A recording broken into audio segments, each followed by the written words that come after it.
Kids take 3D ViewMaster everywhere, watching the light and the dark with the lighted viewer. It's Simba and Nala. The ViewMaster lighted viewer.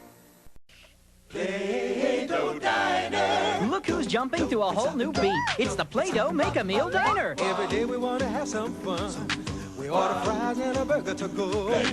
Ice cream and a cookie treat. And we make it with our diner like so. Crank, crank, crank. Press it and lift it. Pack it and pump it. Squish, squish. The Play-Doh Diner is hopping. The Play-Doh Make-A-Meal Diner comes with everything you see here. Rainbow packs sold separately. Batman's battle against crime never ends. And now you can bring the action home. Batman, ha-ha, you missed. Yeah, but I only missed once. You can't escape Joker. Just watch if you can. You won't be alone for long. And in the Batcave. No criminal can hide from Batman. Batman, gotta run to jail. Each item sold separately from Toy Biz. Connects.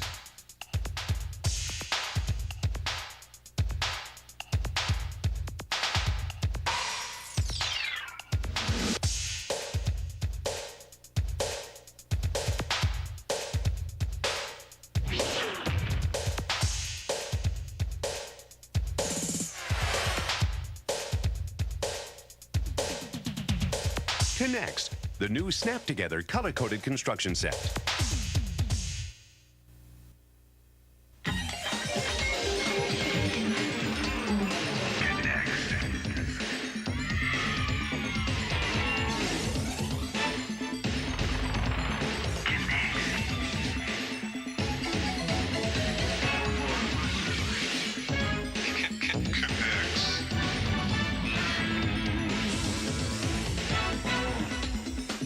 Connects, the new snap-together color-coded construction set. There's excitement going round, there's a party going down. Twister, the hot spot. Yeah, Twister. Your feet and hands go down, but you gotta stay up. Twister, the hot spot. Twister, the hottest game around. Twister, the hot spot. You know you make me wanna post my pretty pictures. The new Barbie digital camera lets you take photos without film, then see them on your computer instantly. Make changes, it's so easy. Cruise with Barbie. Decorate your favorite photos in the scrapbook. You can make your own show. Inspiring everyone you know. The new Barbie digital camera. You know you make me wanna. Barbie digital camera lets you take instant photos. Works with Windows 95 or higher in your printer. Battery not included. You want to see something really cool? Check this out. Whoa! What am I, a monkey? You could zoom in, zoom out, change angles. Go anywhere you want to go, do anything you want to do. Here we go! This place is really sweet.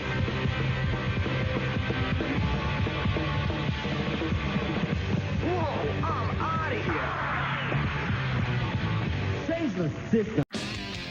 We're on a ninja journey. We're Ninja Warriors 5. Hit the track, don't look back. Here our ninjas come alive. Pow, pow, power wheels. Enemies will hear us. They'll shake when we go past. Kawasaki ninjas rule it. Kawasaki ninjas cool. Give 'em all a blast!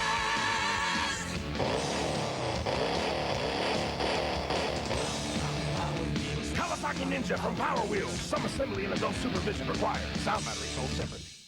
It's balloon magic. It's amazing elastic plastic. Ordinary balloons go pop, but elastic plastic balloons do not. Just roll, stick, and blow for fun balloons filled with air, even a big balloon bear. You get 3 different colors and 3 special blow-ons. Now at leading retailers. Mr. Bucket. That's right. I'm Mr. Bucket. I'm Mr. Bucket. Toss your balls in my top. I'm Mr. Bucket. Out of my mouth I will pop. I'm Mr. Bucket. We're all gonna run. I'm Mr. Bucket. The game's Mr. Bucket. The first to get their balls into Mr. Bucket wins, but look out, because the balls will pop out of his mouth. I'm Mr. Bucket. The balls pop out of my mouth. I'm Mr. Bucket. A ball is what I'm about. I'm Mr. Bucket. We're all gonna run. I'm Mr. Bucket. Mr. Bucket from Milton Bradley. Buckets of fun. Your sister gave you the mumps. Your brother gave you the flu. Your best friend gave you chicken pox. It's payback time with help from Dr. Mario. Go head-to-head on NES or link up on Game Boy. Then contaminate, exterminate, and spread the viruses. When you score, you infect your opponent. Make them sweat, run a fever, get the chills. Dr. Mario. With 2 players, it's germ warfare. Can I play? Sure. There's a new kind of kid who loves to do what you do. Cabbage Patch Kids that love to pose for you. Meet Barbara Ann. She looks like you. And watch. Now you can pose Cabbage Patch Kids in lots of different ways. Pose them like this, pose them like that. Hug your Cabbage Patch Kids and they'll hug you right back. And they're each different as can be. Cabbage Patch Kids. Hold that pose. Kind of love. Xavier Roberts' Cabbage Patch Kids, each sold separately with birth certificate. There are lots of teddy bears, but only one Teddy Ruxpin. Hi, my name is Teddy Ruxpin. Hi, Teddy. Your friend is what I'd like to He's be. alive. How does he do that? He's a magic bear. One day, we found an old treasure map. The treasure was supposed to be... My friend Teddy Ruxpin. Teddy Ruxpin comes with storybook and cassette. Other stories sold separately, batteries not included. They're rolling out the good times in Houston, in New York town and South Bend. They're rolling out the good times with Yahtzee players, Yahtzee lovers, Yahtzee friends. Roll out the good times with Yahtzee. With Yahtzee, the good times never end. Yeah, they're rolling out the good times in L.A. Yahtzee players, lovers, and friends. Roll out the good times with Yahtzee. Now there's new Mickey Mouse Yahtzee, your child's first Yahtzee game.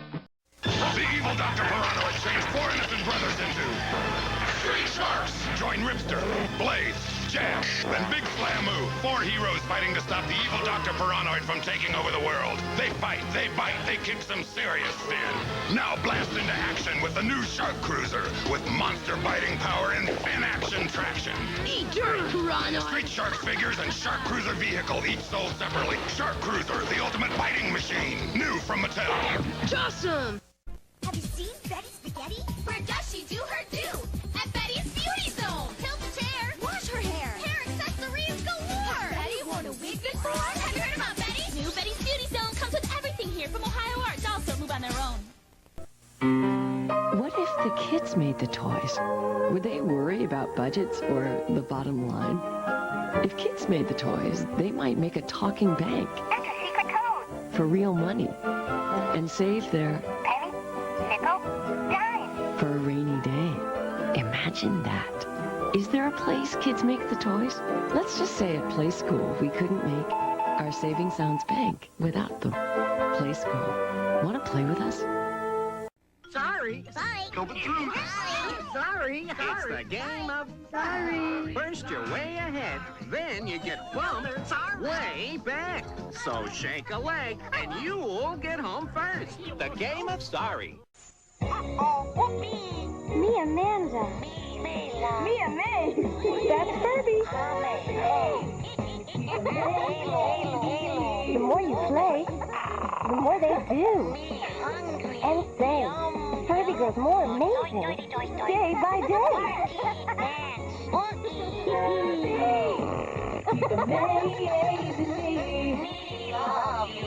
Herbie, each sold separately, batteries not included. Hey now kids, come get around. See what just skipped into town. So skip it, do run, do jump, do hop, hop. Skip it, skipping and a screaming and a bop to bop. But the very best thing of all, there's a counter on this ball. So try to beat your very best score. See if you can jump a whole lot more. Skip it, come on everybody, skip it. Roaring good fun from Tiger Toys. The new farthest flying Vortex Mega Flight. I'm John Elway.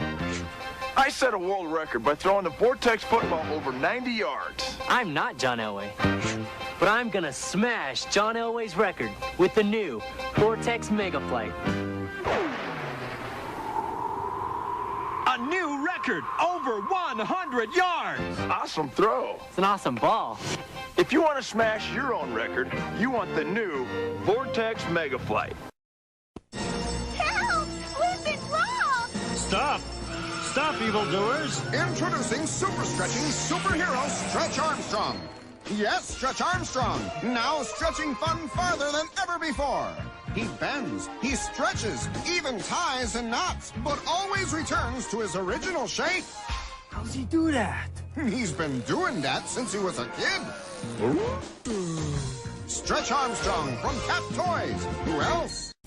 Two-Doodle. It's two-sided Magnadoodle. Where what you do on one side shows up on the other.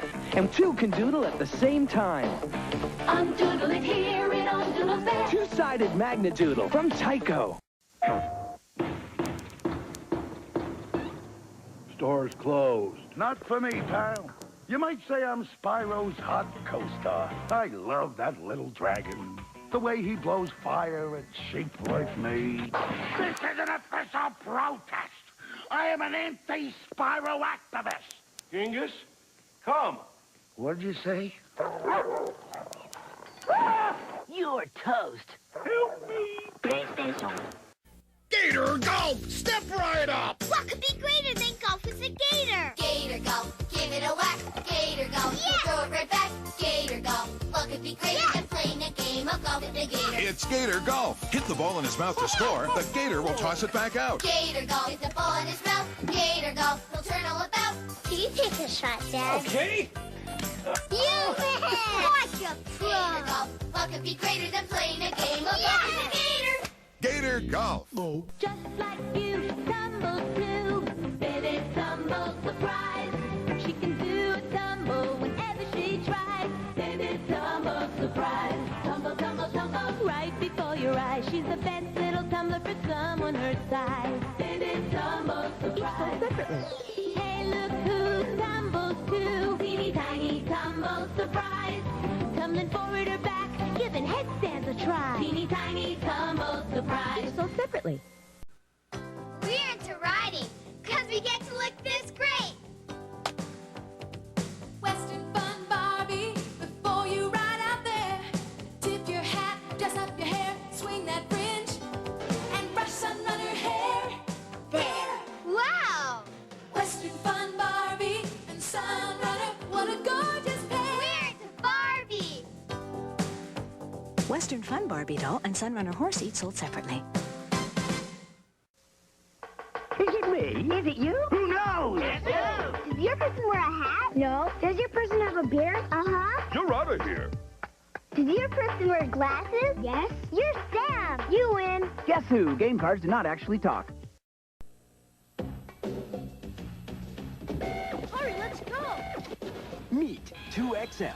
He asks you questions. True or false? There are now living on your body over 200 tiny creatures. That's true. True is right. 2XL is full of fun questions and answers about animals, sports, monsters, even jokes. What do you call 2 banana peels?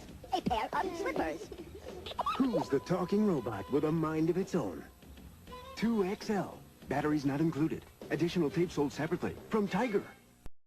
When your dad was your age, he had ants in the pants. He did? Now you've got them. Wow. Remember the fun of ants in the pants? Ants away. Now you can pass it on to your kids. My last ant. Flip all your ants into win. Yes. You've got ants in the pants. I do, Grandpa. I really do. And who could forget, don't spill the beans. Careful, Grandpa. Don't spill the beans, Grandpa. Pass on the fun of ants in the pants and don't spill the beans. There's Cootie and don't break the ice, too. Mighty Max, Mighty Max. It's Mighty Max. Welcome to Skull Dungeon. Wow. Mighty Max. Smasher, get up. Your brain donor is here. Me want brain. No way, slime face. Whoa. Watch out for that first step. It's not over, Mighty Max. Will Max get fried? His fate is in your hands. Mighty Max, Mighty Max. You can collect all his adventure sets, each sold separately. Mighty Max figure included from Mattel. Yeah, well, I'm the Doodle Bear. I come with pins for writing on. Notes and names and games, friends share and pass me on. And when they ask me which tattoo I love the best, I throw over my arms. It's rosy on my chest, 'cause I'm the Doodle Bear, the original Doodle Bear. I love to doodle and doodle and doodle. When there's no room for something new, I Hop in that washing machine and come out nice and clean, cause I'm the Doodle Bear. Doodle Bear comes in one of 4 different colors with washable doodle pens and tattoos, each bear sold separately. Motorball. Radio controlled. Hello? Racing. Hi, everyone. Hello. Hi. Howdy, gamers. It's us. How's everyone doing? We're here. I need to open 1,000 character sheets. Hell yeah, dude. It's been 2 weeks since we played D&D. Since you looked at me. It's been a while. It's my stained version. Amazing. All right. This is how it usually goes, right? 2 weeks since we played D&D. Threw your head Welcome, to the sides. everybody. I'm sorry. Okay. All right. That's the end of it. I promise. I'm sorry. Are you sorry? You said a thing that rhymed with the real lyrics. I'm contractually obligated. Legally, she has to. Dude, I'm gonna leak your DMs so hard. Okay. Thank you for contributing to the Mega Bomb. Oh yeah, there's only how many hours are left, dude? I'm free, dude. There's only 19 hours left. There's no way We that might we have to raise start a like new 40,000 points. I'm fucking free, gang. All right. I unironically love BNL Dragon Rana. Okay, so before we start, I just want to say a couple of things to chat here real fast. We will, of course, give you a quick rundown of everything that has happened, reintroduce ourselves slightly, and all of that good stuff. I just want to let you guys know that we can't really react to alerts. We can't really address your questions in real time via video. So questions that you have, make sure to tweet them at us, and we will 100% get back to you on that. Yes, I do remember you, Rubber Toad, but that is pretty much the end of my chat interaction here, at least out loud and on video, just so you guys know. And the rest of these guys aren't really going to address you with their voices either. Just so you know, it breaks immersion and all that good stuff. All right, You know what else Gabe, breaks immersion? are you going to look into the camera and fart really loud? No. That's just the way that we joke with each other now, by the way. No. Nice. So, yeah. To give a brief recap, because I even had to think about it. I was taking a bath today, and I was like, what the fuck did we do last time? Like, when I was getting prepared. Okay. So, last time, and the couple times before that, the party was at the toy store. Some crazy fuck made of Lego bricks was like, yo, what about kindergarten, the promised land? And everyone was like, yeah, seems good. And he was like, cool, how do we get there? We go west. Great. That was an adequate response, apparently, because then the party decided to go west, met a Pikachu mechanic and his friend, whose names I do have written down, but that's not important right now. Yeah, it looks like you'll have to go back to the VODs and watch. Fought and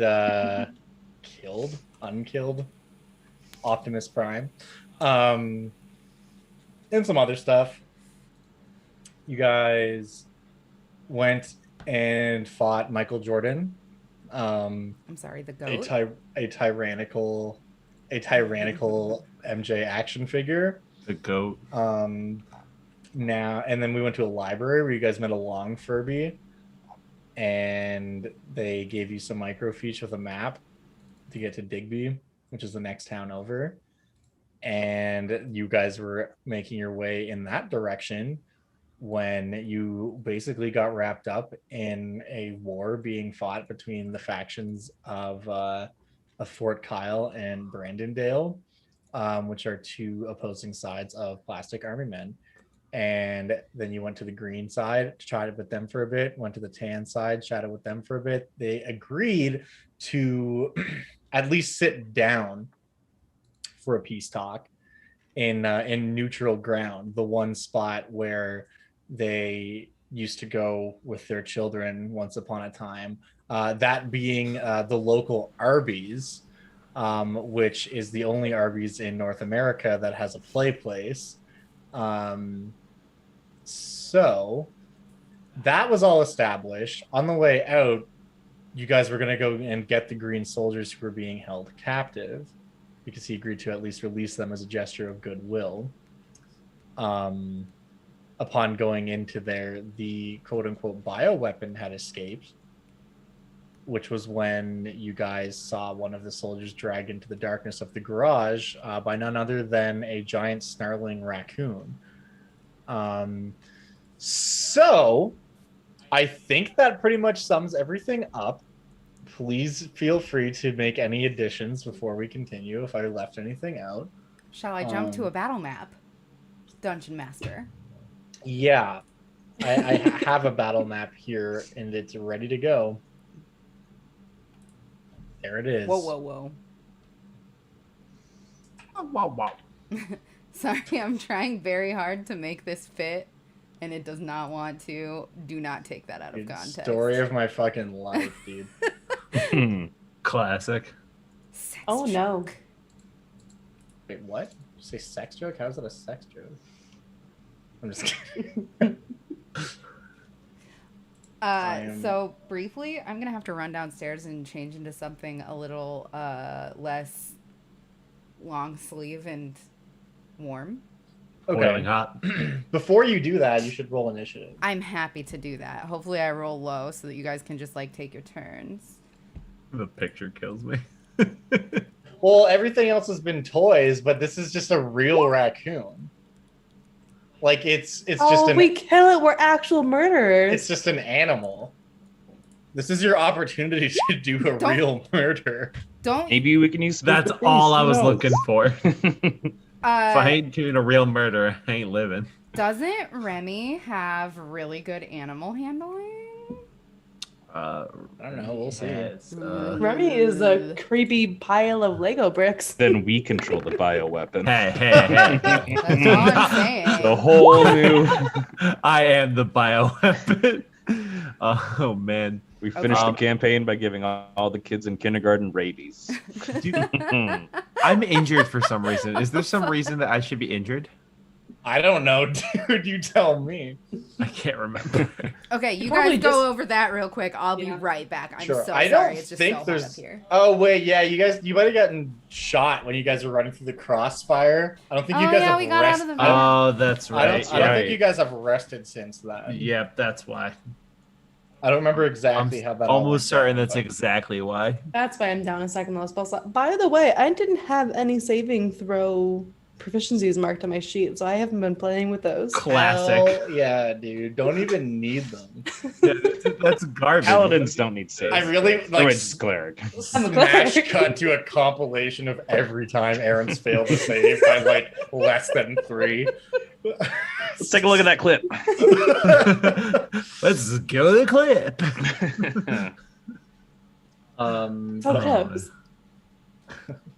So yeah, we'll just chill for a sec, and then once I think, and so what's your dexterity score, Dan? I got a 16. Yeah, okay. That might be higher than hers. I think it's definitely higher. Yeah, by 1. So but yeah, we'll just chill for a sec, and then once Doxy gets back, How's everyone doing? I'm doing sublime, personally. That's excellent, dude. You're doing pretty good. I'm doing more Eve 6 myself, but Sublime's a good band. Eric's doing better than he was. He lost an AC in the middle of a desert when it was like 117 I out. was literally just about to be like, what happened to your armor class? But yeah, I understand. My AC's gone, dude. I don't know where my fucking scale mail is. It's a nightmare. You're like, dude, my AC went out, and now I'm suffering exhaustion, dude. It's like, dude, you don't fucking know shit about this game, dude. You're good at this game. Also, can I just say how much I love the concept of being good at D&D? Like, I don't know what that means. Like, it's not like a measurable thing. I rolled the dice the best.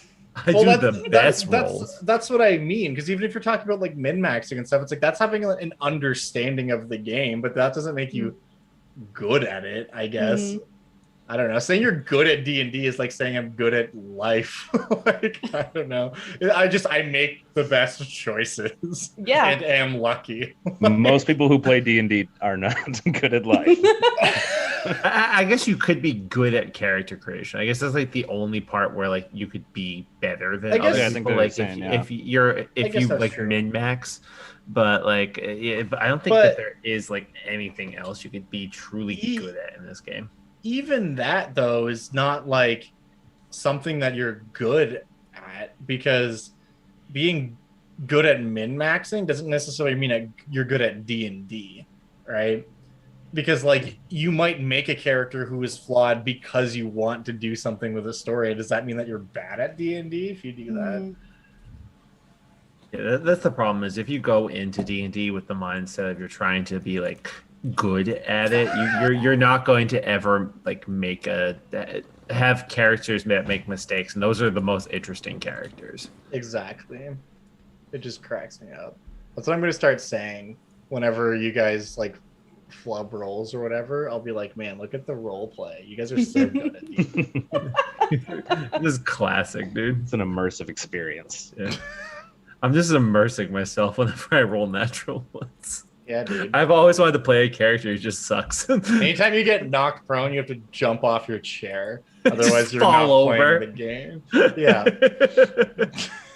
It's like the fucking anime shit where the people fall over. I literally said this to Doxy yesterday. We've been watching Parasite, and there's a scene where the guy's like surprised by something. He goes, whoa, and he like falls on his back. And I looked at Mallory and I was like, imagine if you said something like kind of surprising to me, and I went from walking to laying on the ground. Like I fell in a second. You'd be like, I would holy take shit. you to the doctor. I would be Yeah, like, you'd be you like, have brain cancer for sure. Are you dying? Just a little bit of vertigo, guys. Don't I'm sure you wouldn't be like, oh, are you okay? And then if I was like, yeah, I'm fine, you just surprised me, then you'd be like, okay, let's move on with the conversation. Yeah, that's a normal reaction to the situation. Yeah, dude, just nothing suspect here. Dropping prone. Anyway, Parasite is so good, by the way. it is good. Now that Doxy's back, we will I had to get my shawl. started. Hell yeah, dude. Shawl it up. Shawl enough. Okay. Shawl, yeah. There it is. That's what the turtle says. Oh my god. I'm here for it. Okay. That's me here to pick up all the low-hanging fruit. God damn it. Of course I did get a very high initiative. Of course I did. Where we last left off. You guys are in the garage of Brandondale / Brandon's house, where the bioweapon has allegedly gotten loose.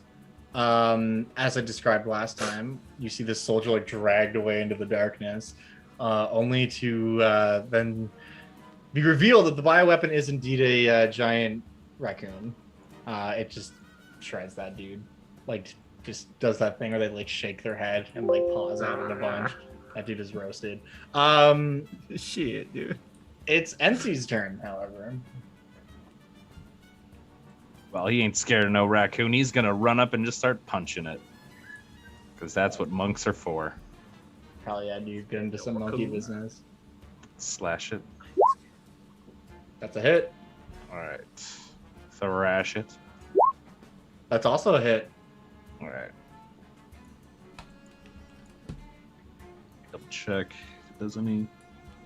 I'm assuming this isn't an undead raccoon. It is not an undead raccoon. Gotta check though. Wow. Yeah, you Gotta you be never gone. know. Then I'm gonna flurry of blows it and hit him 2 more times. Oh, yeah. I love. Oh, those are all hits. Okay, so that's what? 4, 8, 12, 13, 22 damage altogether? Appears to be that way. Sick. So yeah, you go up and this raccoon like goes to like bite you with its snout, and you just dodge and just like start punching him in the face a bunch of times. The raccoon's like, like getting knocked around. Any further action on your part? Nope. I just got my agile parry, so I'm gonna have a 19 AC, and I'm just Sick. gonna be waiting for some more. Hell yeah. Okay, Dolly, it is on you. I'm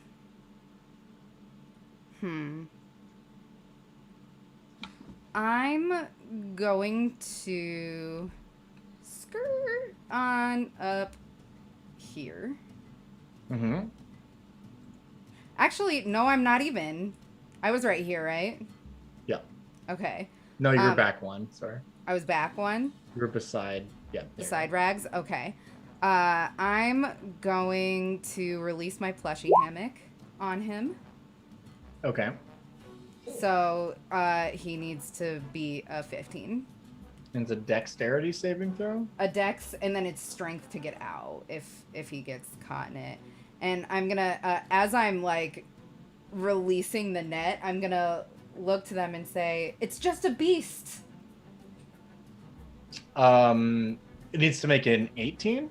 A 15. Oh, yes, he does make that. So he's not restrained. However, the area is still affected. It's 20 feet, right? Mm-hmm. And I want it to start here and go backwards. And that is the middle of it. Like I want it to be as inconvenient for the raccoon to move around as possible. So you want to put it like this? Yeah. Like literally right on top of him? Sure. He so like you do this. jumped or something and missed being netted, but it landed under him. Totally. Very cool. Okay. Anything else you'd like to do? I guess Rags has an action on your turn if you want to do anything there. Rags is going to provide the help action to Remy. Okay. And Baxter's not going to do anything. Baxter ain't even a part of this. Baxter's in the van. Yeah, Baxter ain't shit. He's hanging loose. All right. Baxter is no. How do you fucking back up your boy? How do you back up your boy when somebody says that they ain't shit? Yeah, he's totally shit. He's exactly. Like I just almost did that. Baxter's wonderful and I love him. He's the shit. Listen, he might be hideous, but that's he's what you want. Loyal and dope. Being shit sucks, so being the shit is the best. That's dope, dude. I'm here for that. Remy. So I'm going to start off by transforming into my direwolf form. So we'll move little Remy over there if you want to. Yep.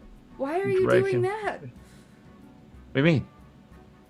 We're not going to go with the animal handling route and control the bioweapon? We're not going to do that? Oh, God, no. I don't have animal handling proficiency. I have a 4 to it, but this thing's just going to tear me. Good.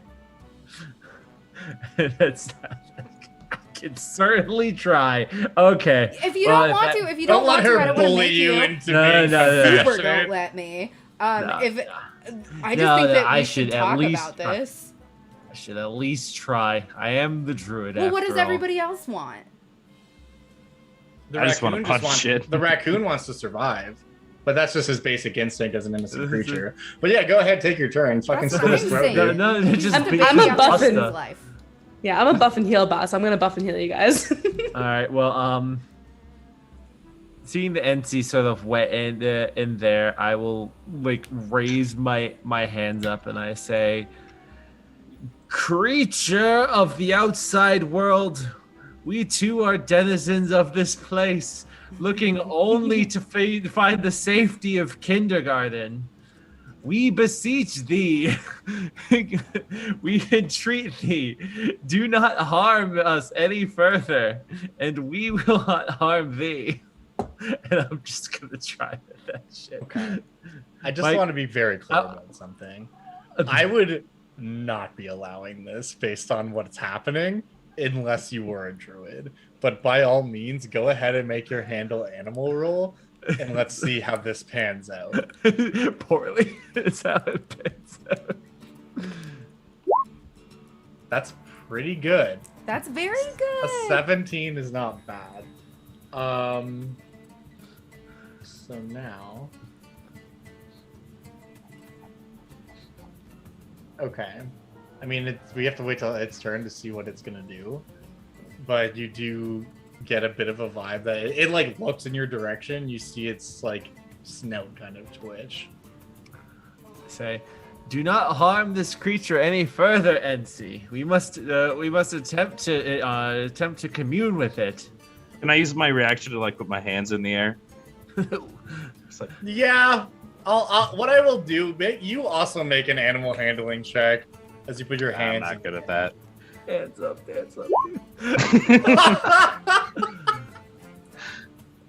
Classic. Oh no! It flinches. Okay. It flinches. The raccoon's turn.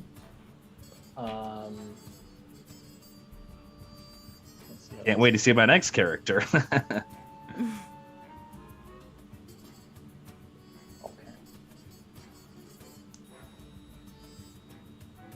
Hold on a second. I'm sure Roll20 is just calculating because it's a lot of dice. Yeah, there we go. Jesus Christ. This is why D&D is a great game, because in no other game with a pile of Legos you entreat a fucking raccoon. It looks at you. It kind of twitches its nose and looks down at NC. You see it just bare its teeth and it bites down onto NC and like starts shaking him around. And then just chucks him. So you get moved here. That was a critical hit. Oh. Which is going to be a total of 52 piercing damage. Jesus. Yeah, I'm down. Oh, My no. max is 36. Okay, so you don't die. And it's not going to move. So it will remain in the webbing, I guess. Question for the DM. Yep. Which direction is the exit? You guys came in like right here. Like directly behind you. Like just like the first tile off screen in the bottom right hand corner here is gonna outside? be like that's where the door is. Okay. And I mean we're talking like human sized doors, so like the whole bottom of this map is like the threshold of the door. And it's not outside, it's into the living room. Okay. But yeah, that's the vibe. I guess it does. It doesn't do anything else though. It does not move and it does not make any further acts of aggression. All right, I would like to address the party as Dolly. It does not move. It only moves on us when we move on it. It is stuck in my web. Everybody clear a path for it to exit, and I will drop the web. Let the exit be closer than we are. Okay. Whoops. No. Cool, we're done. Combat solved. Why can I not? There we go. Okay. So the exit is over here. It's directly below you, yeah. Yeah. Okay, so I'm going to move.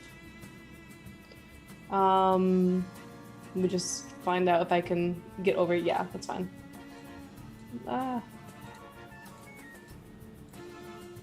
Like over here.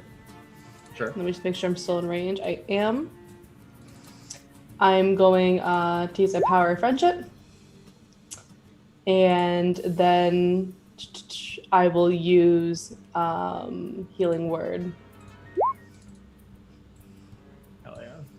So And then NC is save. conscious. Yeah, I assume. Yeah. On me, just touch up a little bit. Top off my already full health. I'm just doing it to flex how alive I am.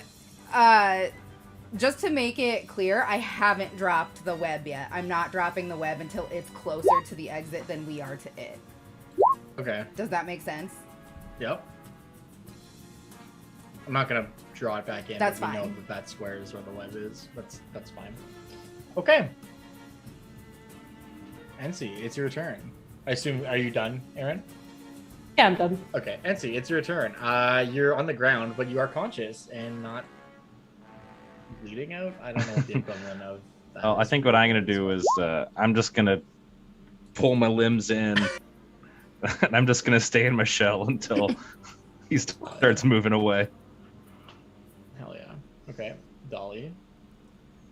Okay, just for cool points, would I be allowed to dash to NC, flip him on his back, and like grind away? Oh my god. Yes, please. Grind away? What do you mean? Like skate on him. Oh. I mean, if you can make it, sure. He's what? I can dash there? He's 35 feet away from you? Yeah, sure. I mean, he didn't move on his turn, so that's fine. Hell yeah. Okay, NC, move us to wherever you would go. Make for me an athletics or acrobatics check. Sure.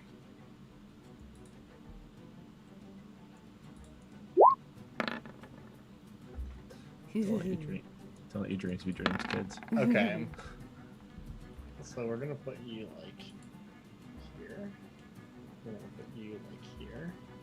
So you do run up and do that, and you jump on NC and just like use him as a skateboard basically and grind along the ground, and then he like hits a chip on the floor and you just go fucking tumbling off him.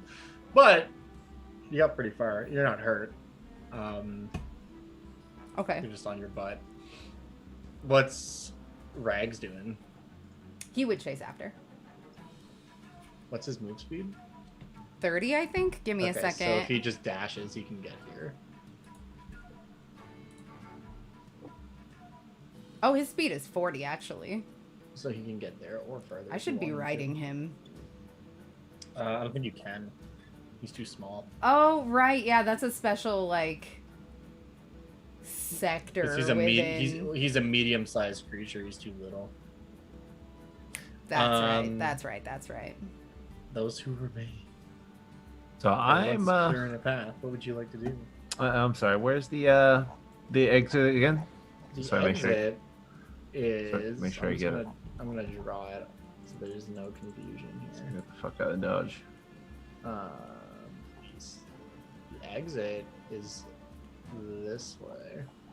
Oops. Gotcha. So then.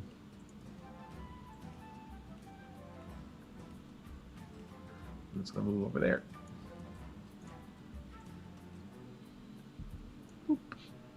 Hell yeah. Did I overmove? I guess I can double move anyways. I'm gonna move once and then.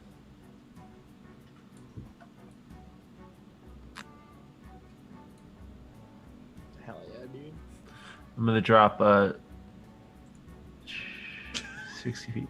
I'm gonna drop a patch him up. So on where NC is, I just throw like a bunch of putty and I say, fix up your wounds with this. So effectively, what it does is that for anybody whoever's sitting in that 5-foot cube at the at the beginning of my turn will heal for 1d6 for up to 1 minute. So you heal. Hell for 3. yeah, dude. Oh, nice. Bless you. I don't know if you really needed it, but I wanted to. I do. Go ahead and oh yeah. Okay. Use that spell because I like it. The raccoon is supposed to go next. It got deleted from initiative order because I accidentally deleted the token book. So Classic. rather than just perpetually I was here. You just keep cycling through your guys' turn, waiting for the raccoon to move, and it just never does. Sorry, rolled a 12, not 10. It doesn't really matter. Its turn is next. So You're stuck in limbo. Bless you. Thank you. So, on the raccoon's turn,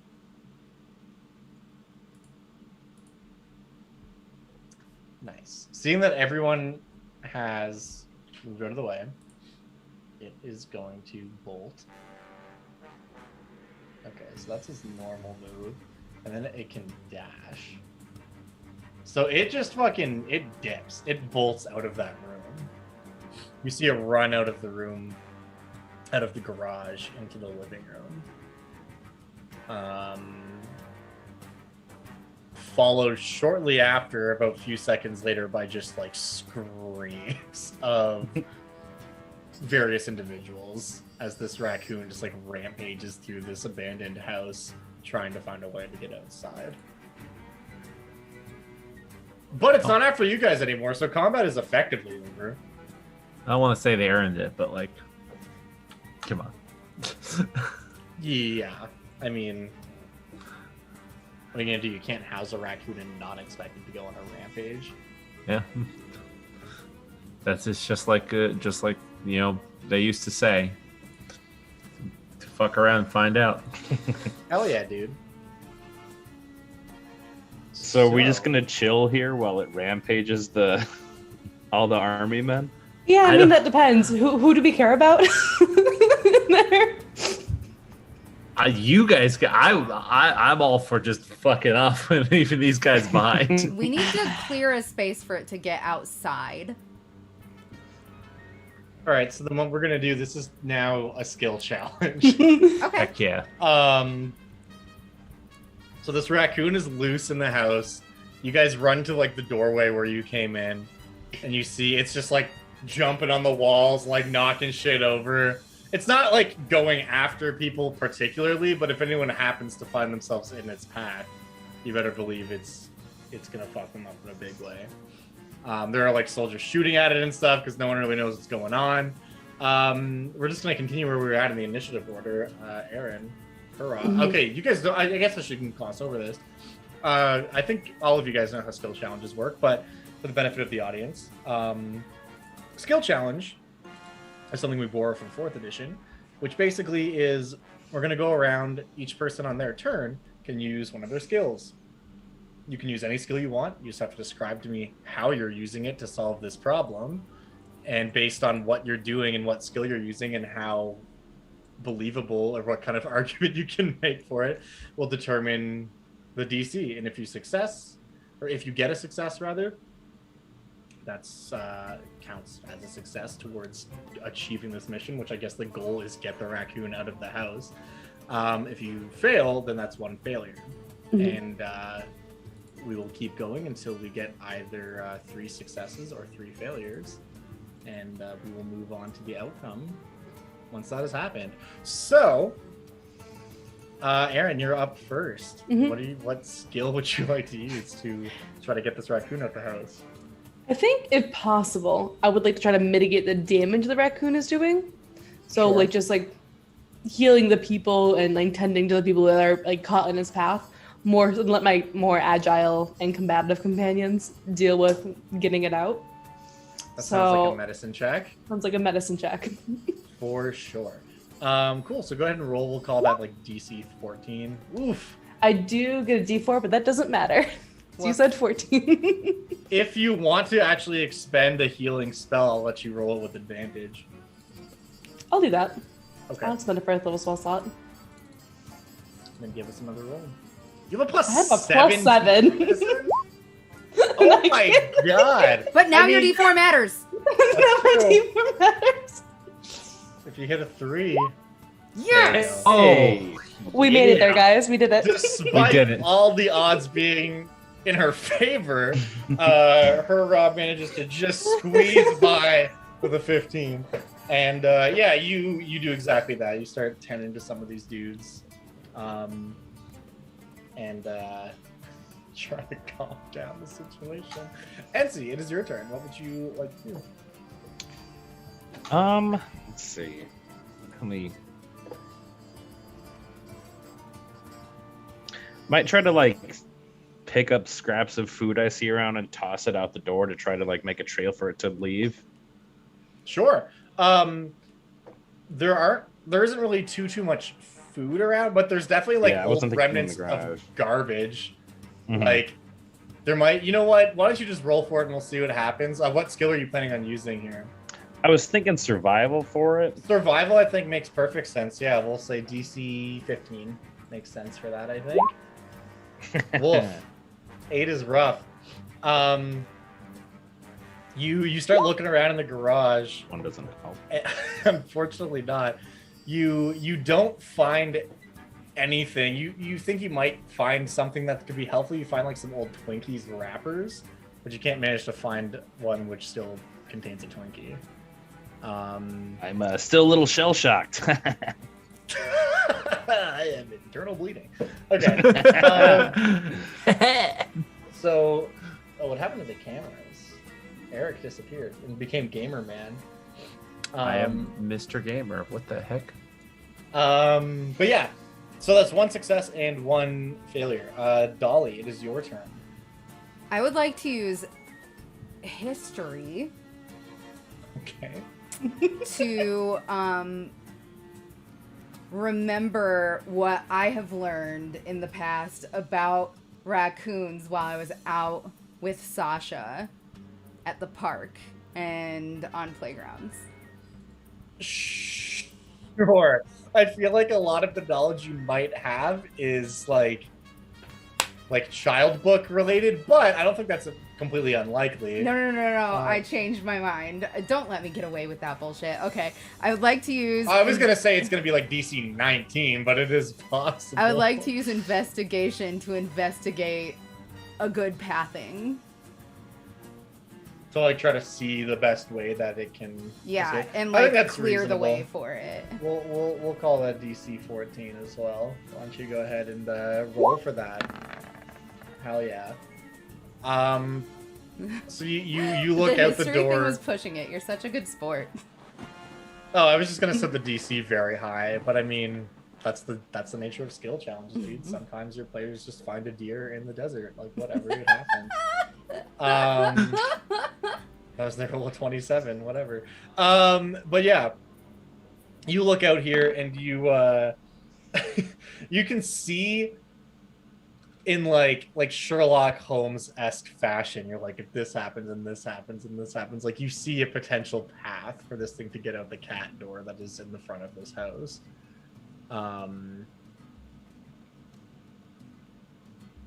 So you can at least start to act on that. So that's going to be another success. Which brings us to those who remain. Would you allow me to just straight up use a third level spell? I want to use Call Lightning, effectively use it to like try to hurt it away from areas. Like if it starts going towards an area we don't want, I just crack lightning bolt, something like that. Would that be legitimate? If you want to do that, I will allow you to. I will adjust the DC accordingly and allow you to roll with advantage if you want to actually expend a spell slot. No, but what I want skill to were third you level thinking for to that. use? Yeah, I want to send a third level for that. So then I'm just going to try to go with animal handling and attempt to just hurt it by using my affinity with animals I've never met. You can roll animal handling. We'll call that DC 15 to try to navigate it through. If you do want to use Call Lightning, I'll knock it to a DC 10 and let you roll with advantage, since it is a third level spell. But if you want to just straight up shoot for the 15, that's also completely fine. I was worried we might end up having to fight at some point. I'm gonna not do that. Would I be able to instead use a wild shape to shape into my because I have a constrictor snake form, and use that as like slither over to areas? If you want to use a wild shape, I will also do the same. All right, cool. So then I'll do that. Okay. And I'll roll at advantage. Do it to it. Dice don't fail me now. All right, 16. That's a success. So you reform yourself into the shape of a slithering snake and come up behind it and start basically like herding it, trying to push it out towards the way that that Dolly mentioned. Heck yeah. And that's our third success, is it not? Yes, I believe it is. So yeah, with the combined effort, you do manage to basically herd this ravenous raccoon and get it out the cat door, where, I mean, it causes a little bit of havoc out there, but ultimately it's just trying to get away from all this craziness. So the raccoon then darts off into the forest at the edge of town. And thus concludes our bioweapon escapade. So yeah, you guys are all just kind of standing in the living room of this house. There's not too many people that were actually like real hurt, and of the ones that have been, Rob was able to tend to them and such. But everything's kind of like fucked up in here. Like, but the vibe is just everyone's kind of pissed because they have to like fix a bunch of stuff, but it could have been a lot worse. I'd like to approach NC and say, I'm sorry about your shell. I'll knit you a Shell buffer happens. rag later. Sounds great. Next time I will ask your consent. Always ask consent before sticking a raccoon on a friend. I love how throughout this entire campaign, NC has just been like, yeah, that's cool, man. Like, I'm along for the ride, guys. He's the easiest going guy. I'm just bleeding internally. Everything's good. Everything hurts. So, what's the next move here? We gotta free the prisoners and get to Arby's. The prisoners are free. Oh. We gotta get to Arby's. Well, I believe you have to go talk to the other guy, but we can kind of gloss over that. Like, that's true. You go, because he said he'd be willing. The commander of the Green Army, Commander General. That's just his name. He kids are stupid, whatever. He agreed to sit down at a peace talk if you could get Plastro to agree, and he did agree. So everything's pretty much set up. It's just a matter of you guys, like, we can kind of gloss over this a little bit, but you go back, you talk to him. He's kind of in disbelief at the whole situation that you were even able to finagle such a thing, but will absolutely uphold his end of the bargain, and will meet with General Plastro at Arby's, a place sure to go down in the history books. You know, you got Geneva, you got the Arby's play place in Everton Valley. It's like that boxcar in France. Exactly like that. It's exactly like that. So on that note, we're going to take our first break because we're at the top of the hour here. We'll be back with Arby's. Everybody hang tight. Don't go anywhere. Will do anything to take their favorite video games everywhere they go. But now Tiger gives you all the fun and excitement of your favorite arcade game in the palm of your hand. Games like Double Dragon, jump, kick, and fight your way through 4 missions to defeat the big boss and save Marion to win. Also coming soon from Tiger, Karnoff, Gauntlet, Jordan Bird, Simon's Quest, and more. Each sold. Go for it, red. Go for it, black. Go for Get it. off my back. Connect 4, got 3 in a row. Go for one more. Go for it. Too late, Joe. Connect 4. Go for the fun of Connect 4. 4 in a row wins. Go for the bottom and go for the top. Watch for the block. Forget it, you're stopped. Go for the glory. Go for the star. Go for it. Go for it. Connect 4. It's the only radio-controlled fire truck that's bubbling over with fun. Introducing the radio-controlled Bubble Fire Truck, and look who's driving. The new easy-to-drive RC Bubble Fire Truck from Tyco Preschool. Kids make it run. Bubbles make it fun.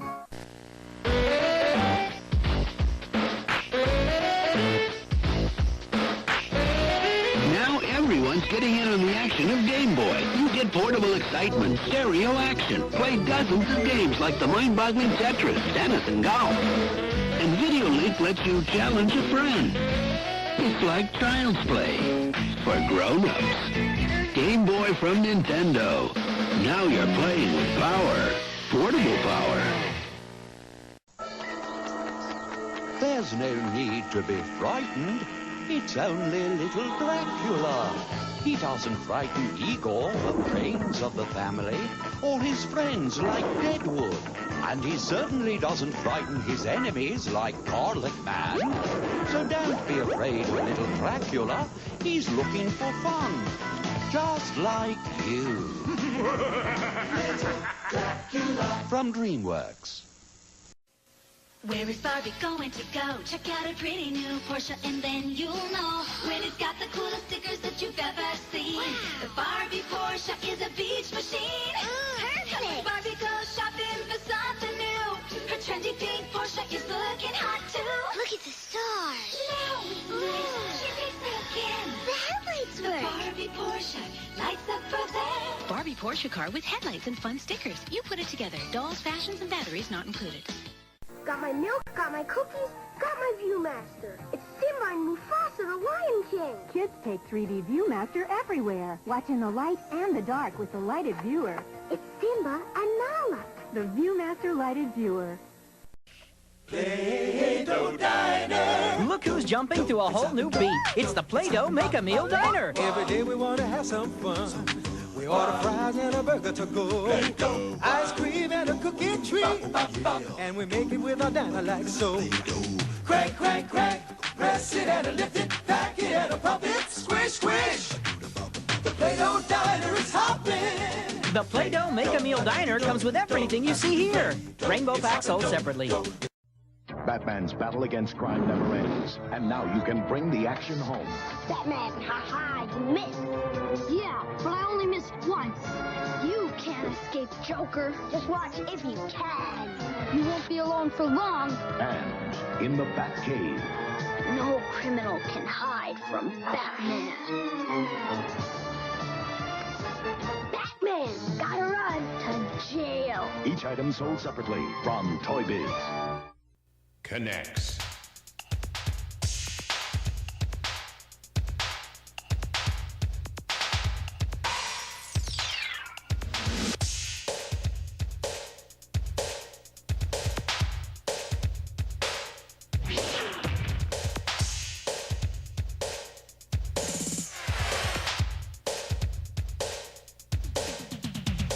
Connects, the new snap-together color-coded construction set.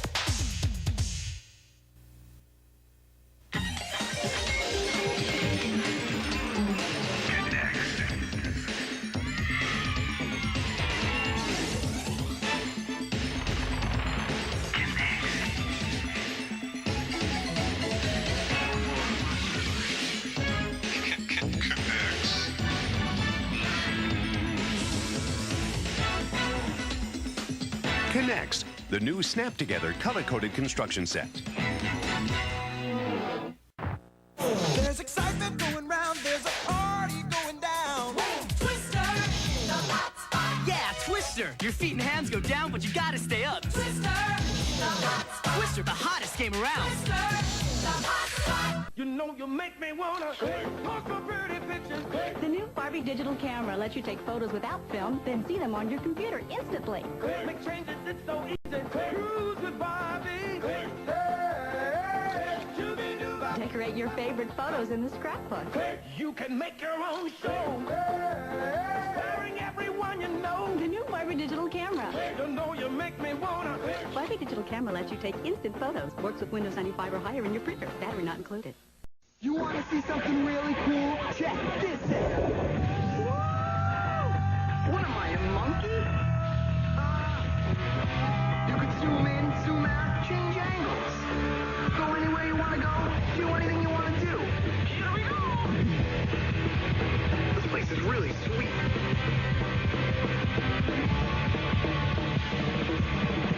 Whoa, I'm out of here. Change the system. We're on a ninja journey when Ninja Warriors 5 hit the track, go look back, here our ninjas come alive. Pow, pow, power wheels. Enemies will hear us, they'll shake when we go past. Kawasaki ninjas rule like Kawasaki ninjas cool. Give them all a blast.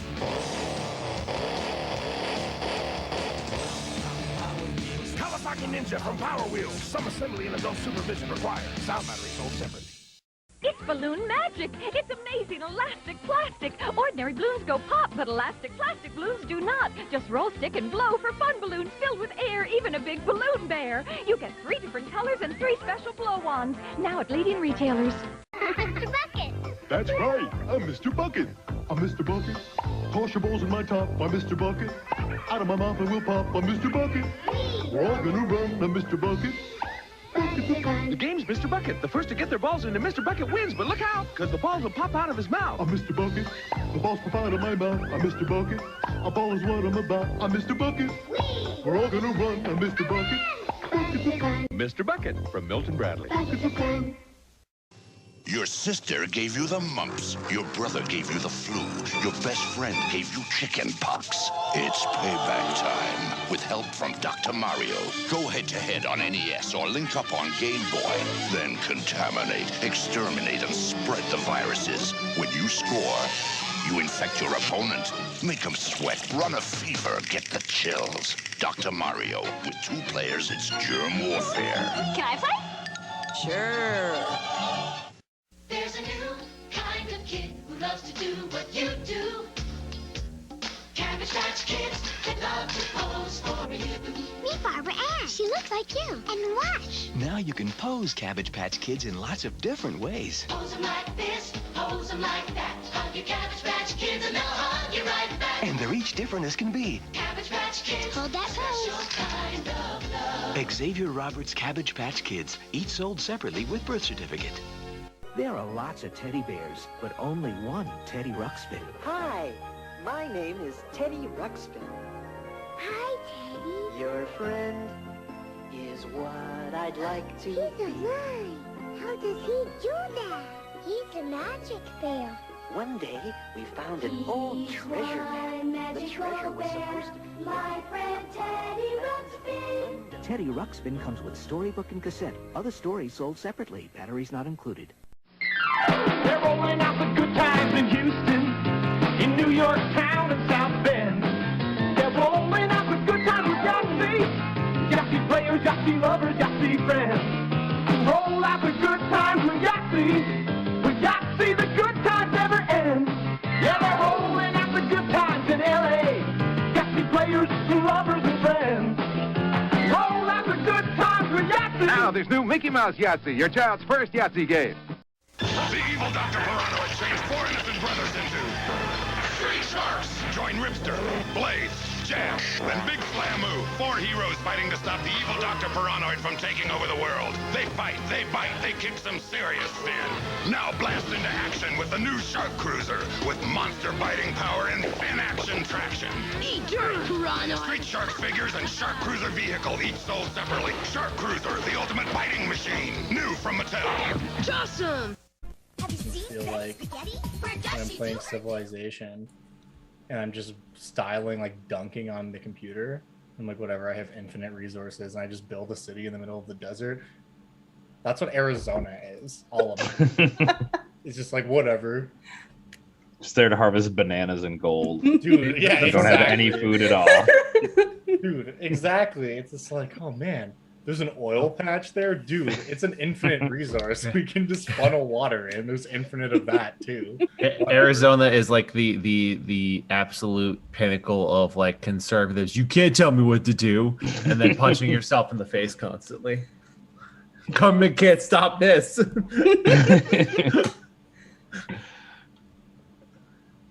We love you, Arizona.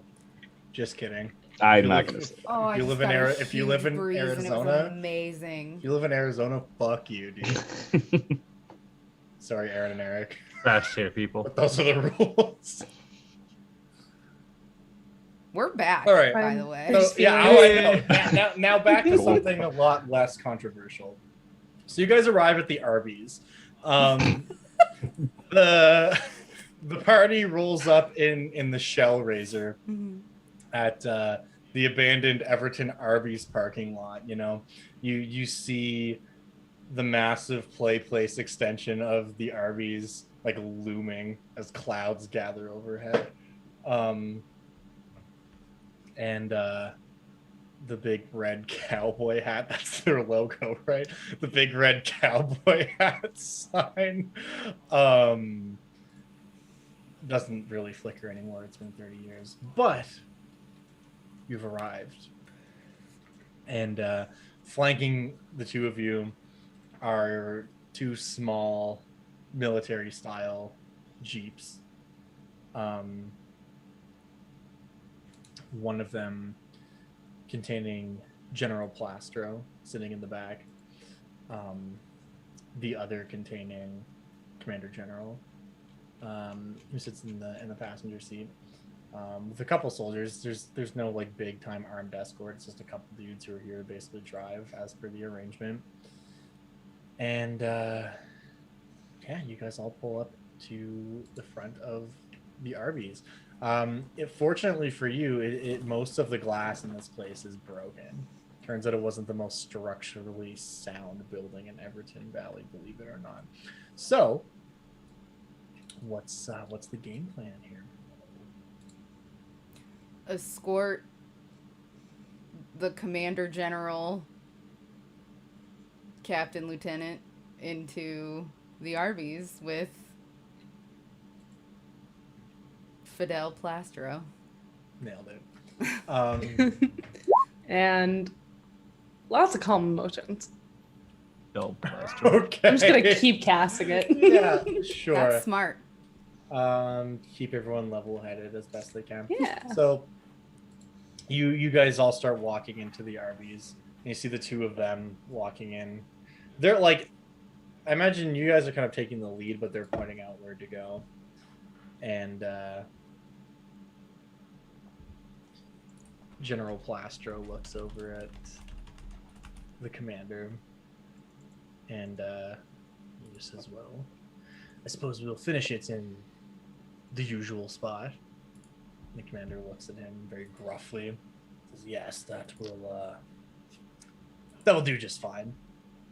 Two of them kind of lead you into this abandoned RVs, which it's exactly what it sounds like. It's an abandoned RVs, like most of the windows are broken, the tables are all kind of turned askew. And still somehow greasy.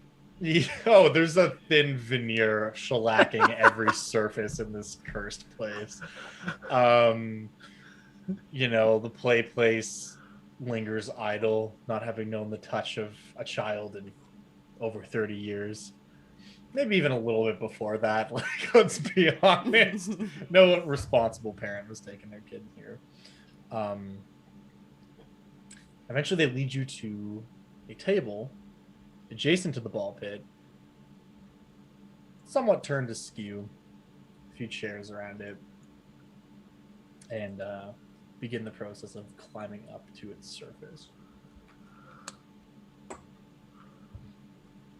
Up on top of the wooden surface of this table. Actually, can I get everyone to make a perception check? Sure. Nice. Hell yeah. The only one who notices this actually is you, Aaron, slash Hurrah. As you guys are climbing up onto the table, carved into like the crappy MDF wood that makes up these things on the bottom, you actually see a little engraving on this specific table that says K and B forever, but like forever spelled with the number 4. I'll point this out to Dolly. And there's something I would like to do as we're all settling in. Sure. It might never come up, but if it does, it'll be really funny. I want to cast Warding Bond twice. It's not concentration, so I can. Yep. And I want to cast one on one of them and the other one on the other one. So we're all going to take damage if any of us takes damage. Nice. That's very smart. Yeah, so if anyone gets hurt, all 3 of you get hurt, basically. Yes. That's hilarious. I've never seen that spell used that way before, and I think that's fucking hilarious. There is an interpretation here where if I get hurt, they get hurt, and then I get hurt again because the other one gets hurt. Yeah, because it's 2 damage. instances of the spell. Just a feedback loop when you all die. Yeah. Wait, what if I cast it on you and me? Then could I take one of them and you take the other? Or will I just be taking I want them if they attack each other, they get hurt. Okay. So it has to be linked through the same third party. Yeah. Because the way that Warding Bond works is if you get hurt, the other part of the bond Right, splits I'm the trying to damage. do it on you, Aaron, so that I absorb some of the damage that you would take instead. It doesn't split it. It doesn't split it. It doesn't. Just makes It's you the only time harder to hit, right? it gives you resistance to damage. Okay. which only Yeah, 'cause applies I have once, it. so it doesn't stack, unfortunately. Okay. Because yeah, if you were to do that, then basically if one of them got hurt, they would get hurt. Aaron would get hurt. The other one would get hurt, and then you would get hurt. But you would get hurt. You'd basically just be taking damage for no reason. Because this isn't a combat situation, I'm hoping it's like we are casting at the same time, kind of, and then there's no like infinite loop of damage. I'm willing to play nice. And we're not going to set up a fucking situation where if someone gets hurt, you just get hurt until someone dies, like whoever dies first. So yeah, you cast Warding Bond on both of them, meaning that if one of them gets hurt, you will also take some of that damage, as will the other ones. The three of you are linked in this unholy trinity of bond that if any one of you takes damage, you all take half that much damage. Mm-hmm. There's probably a reason why I've never seen the spell cast this way now that I'm really thinking about it. But anyway... I mean, the other interpretation's also fine. Like if they hurt each other, they just go down, right? Yeah. But I think that interpretation is more fun. So that's what we're gonna go with. So the three of you are linked. I imagine you're just gonna put like a hand on each shoulder, cast the spell. As you say, you're just like, all right, now you play nice kind of thing. And the two of them are like, okay, whatever. We're all willing to be here. Are any of you doing anything else before before negotiations commence, basically? I just want to make sure that I don't skip over anyone's opportunity to do a thing. I'm gonna make a painting. I'm gonna be making a painting of the historic moment between the green and the tan peoples. No, nothing for me.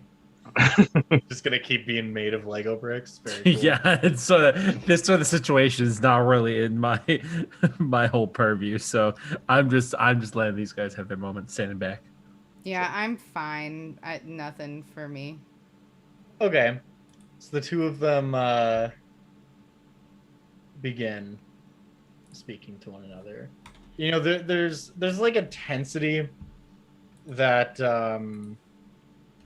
As there would be with these kind of negotiations, and these two, I guess men is the right word to use, with these two toys who they haven't spoken directly to each other probably in like over a decade.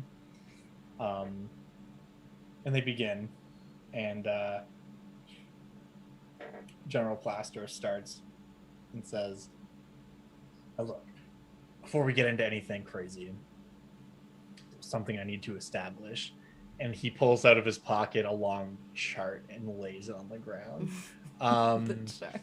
and points down to it with his like nightstick baton thing, and the two of them just start having a conversation about like GDP and like economics and information trade, like all stuff that you might not know, but you as players definitely know is bullshit and has nothing to do with anything that's going on. Like this is all made up. Like everything that they're talking about is fake. They're talking about imports and exports for a war that shouldn't even be happening, let alone the fact that like there isn't a global trade supply between these two abandoned buildings in a small subdivision in a town that hasn't been populated in 30 years. But for the two of them, it seems very real. And despite how nonsensical it might be, after like a good hour of this, the two of them shake hands, and then they just look over to you and go, well, then it's settled. Everyone goes, yes, this new alliance will certainly be a formidable one. And it seems that peace has been achieved, at least for the time. There. Between these. Nobody's families are bitches or bastards.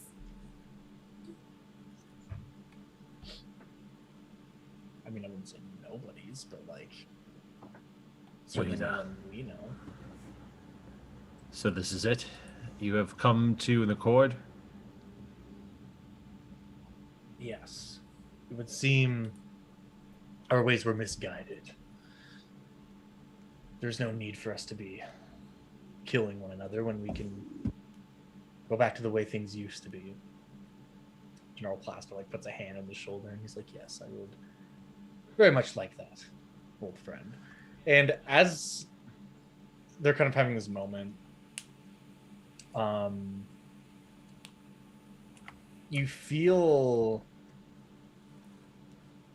a slight trembling. And can I get everyone to make me a perception check? If y'all would be so kind. Damn, Aaron. Nailing it. Aaron is perceptive as a Just on the perception motherfucker checks. today, right?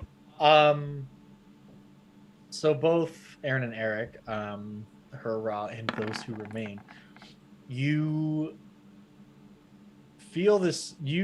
Everyone feels this slight trembling, but you hear like a faint, vinyl-y, squeaky noise. You look over to see the nearby ball pit seems to be shuddering slightly, and everyone's attention is drawn when one of the balls from like the highest part of the pit like tumbles down onto the floor and rolls, coming to a stop at the leg of the table. And there's a moment of quiet, and then with extreme violence, out of this ball pit erupts a humanoid-ish creature, which appears to just be an amalgamation of the hundreds of toys that have been abandoned and lost in the bottom of this ball pit. Oh no. Which erupts out of the ball pit, sensing fresh plastic in the nearby vicinity, and starts like crawling its way over through, just wading through, sending the balls from the pit scattering all across the floor of this place before it lurches up onto the table. Oh, the music that you chose, you son of a bitch. And What? I'm gonna bring us to a map. I don't understand why we're laughing so hard. I'll explain after the fight. Okay.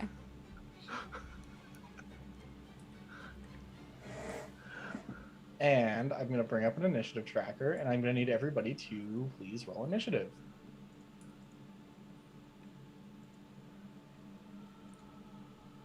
Yeah, Eric, I had to. I recognized the music instantly. I was like, wait a second. And I looked at the name of the fucking track. I was like, you son of a bitch. Oh shit. I didn't roll. My actual initiative, whenever I roll on this, is a 14. Okay. If only. I'll fix it. Oh, fuck me.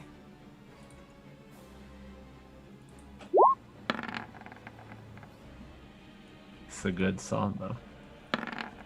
I didn't click my token, but I got a natural 20.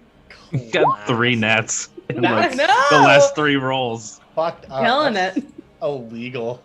At least it should. She's really good at D&D. Aaron's Really good at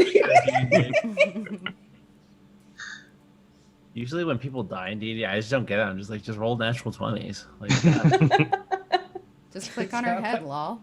yeah, Not well. that hard, dude. I mean, it's great that I'm going first. I'm currently warded bonded to 2 different creatures. It's true. Wow, that's crazy. I just rolled an 11 for. Wait, why is your initiative so low? Oh, is this Nito's theme? No, this is the one reborn. It's the one reborn. For people who don't know who the one reborn is, he's amalgamation of Bloodborne boss. corpses. It is an amalgamation of corpses. Let me see if I can get a picture. I don't know if I. Okay. First up is a General Plaster, not General Commander, who looks horrified, but is going to turn around and If anyone is curious what the one reborn looks like. he pulls out his sidearm and is going to take 2 shots. 1 misses and 1 hits, dealing 7 damage. Love that for him. And he's then going to back the fuck up a little bit. Aaron, it's your turn. It is Rob's turn. Can I have Rainbow Dot like pick these guys up? As long as they're willing, sure. Are they willing? He is, yeah. You're sending him over to like get him. Yeah, mounted and like on it, and like this one, can I like pick him up in like her mouth? Sure, I'll say that you could use its action to allow them to like hop on. So he gets on, and then you grab him with a Rainbow Dot. And we're just gonna like put him over there. Okay. Where they won't get me killed. Yeah, dude, how fucked up would that be? But Bowling yeah, ball. Rainbow Dot just goes over and says, "Oh, I say, get on," and like lets him hop onto his back, and then grabs the other one by the scruff and just says, "Come on, we're going over here," and he carries them over there. Emboldening bond on those three. Okay. On my three companions. Yeah. And sanctuary as a bonus action. Okay. And I'll end my turn. Would I have been able to take a short rest on the way here? Yeah. I think that's more than reasonable. Okay, yeah, I'm gonna get some health back then. Yeah, you guys, I mean, you didn't specifically say you were going to, but I think that's fine. Yeah, it's my because, bad. like, a few hours passed, so, like, as long as one of you wasn't driving the shell race. Oh, I was driving, so. I could switch with you, basically. I mean, yeah, if you, I don't know if I'd let you. It's too cool, man. I mean, you're super fucked up. If you want to say that NC won't let anyone else drive, I'm not going to tell you you have to take a short rest, but just know that he'd lay in the back decision. for a bit. He'd lay in the back for a little bit. Okay. Excellent. So in that case, first thing I say is as I've always said, fear the old toys. And I am going to this time transform into the dire wolf. Mm-hmm. The All right. classic. You So can just he move your token. go there.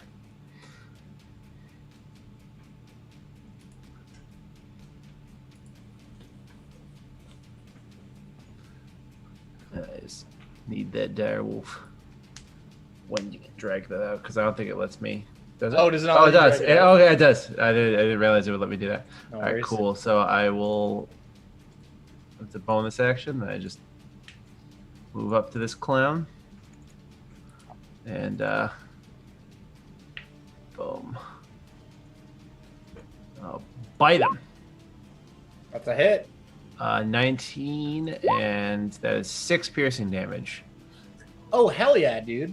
And he's gonna make a technically he's gonna make a strength saving throw or be knocked prone, but he's I also don't much think larger. it can be knocked prone. Yeah, Check. if it's immune to prone, that's one thing also. It just straight up is immune to prone. Yeah, then that's fine. He doesn't have to do that. Okay. In that case, I just bite him for 6. Hell yeah. You bite in and like tear out and just pull out like a piece of an old Barbie or something. It doesn't seem too perturbed. I love this boss. So whoever wants to, someone roll me a percentile. It can be anybody. Aaron's hitting them crits today. Yeah, Aaron, roll a Good call. percentile. Please roll 100. That would be so sick. I want you to roll high. Oh, you're so close. If you'd have rolled a 69, I would have just said it leaves and you just get to walk away. But unfortunately, it's not feeling that nice. So, let me check here. Okay, cool. So this thing is going to make an attack against you, Eric. Since you were adjacent to it. That's you just fair. attacked it. Fair, reasonable. Does a 17 hit you? 17 does hit. Okay. So it just like slams down with one of its arms. You only take 7 damage. You take 7 bludgeoning damage. But as it pulls its arm back, it leaves something behind. What it leaves behind is a Mr. Potato Head, except every one of its like holes where you put the facial features has eyes in it. How is it creepier than me? Stop it. Except for the feet. It has feet and like eyes. Like a real potato. Oh. Exactly like a real potato. Amazing. And I have to roll it into initiative now. You must have a lot of insight. Okay. It rolled a 7, which means that it is. Can I help you, Penny? Here. That's it for his turn. Okay. The general from the back of the horse is going to take a shot at the thing that just exited this dude's body. He hits it. So he pulls out like a rifle and takes a proper shot and blows part of this dude away. He's still up. Dolly, it's your turn. Okay, so I am going to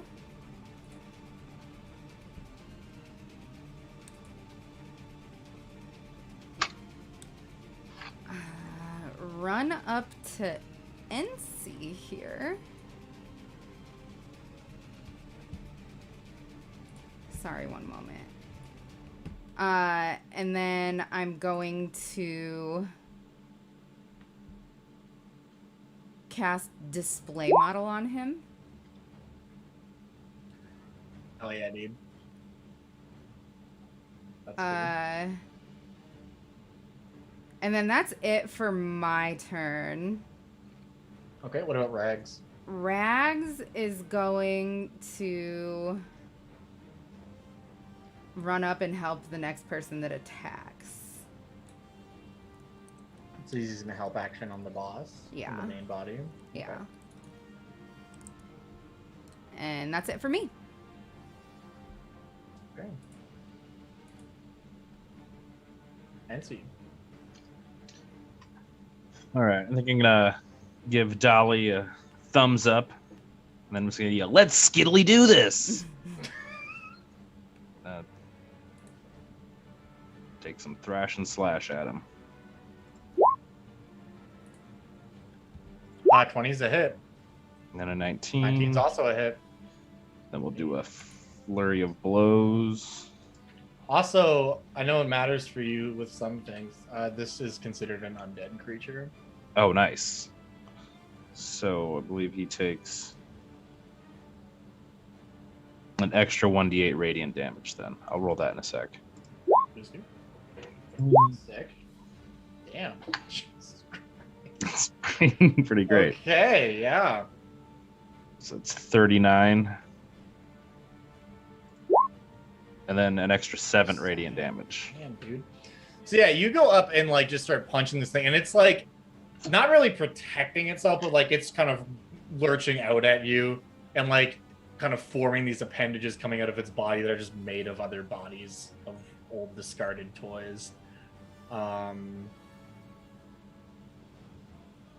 But you managed to dodge and weave and get in a bunch of damage. Next up is the Mr. Potato Head, except it's all eyes. 1, 2, 3, 4, 5, 6, 7. Okay, this can potentially hit anyone, so I need to roll for this. 1, 2, 3, 4, 5, 6, 7. There are 8 of you, right? Okay, we'll start in the bottom right and go from there. 7. 1, 2, 3, 4, 5, 6, 7. Okay, so that's gonna be the person adjacent to it. That makes sense.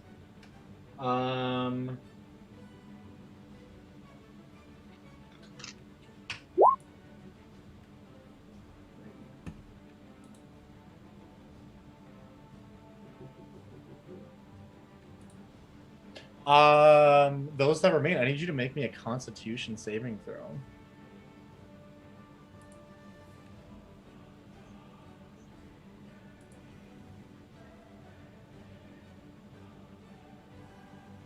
If you would be so kind. You're trying to get a 14. Ooh, that's a 9. Do you have any other abilities that are benefiting you right now? Muted. I do not. I'm just a wolf. Okay. So that's a failure. Which means... Classic. Classic, dude. That means you're going to take a juicy 30 necrotic damage. Jesus.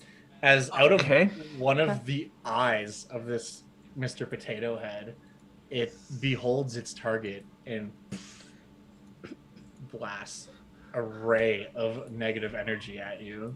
So I'm just not a wolf anymore. Before kind of just waddling into a more opportune position. You do get attack of opportunity against it as it walks past you. I do get attack of opportunity, and just give it a little thwack with my quarterstaff. You might 15? as well. A 15's a hit. Heck yeah. It's 3 points of damage. Oh yeah, dude. Okay. Now it's Blastro. He's just gonna use his sidearm again and try to take a couple shots here. Both hit.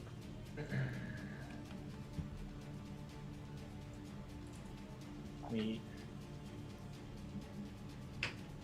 actually kills this guy. He just pulls out his sidearm, just shoots him twice, taps him right between his eyes, and the Potato Man falls.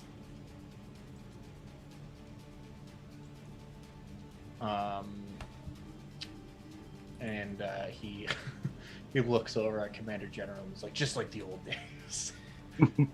Go ahead, Hurrah. I'm loving the teamwork I'm seeing with these guys.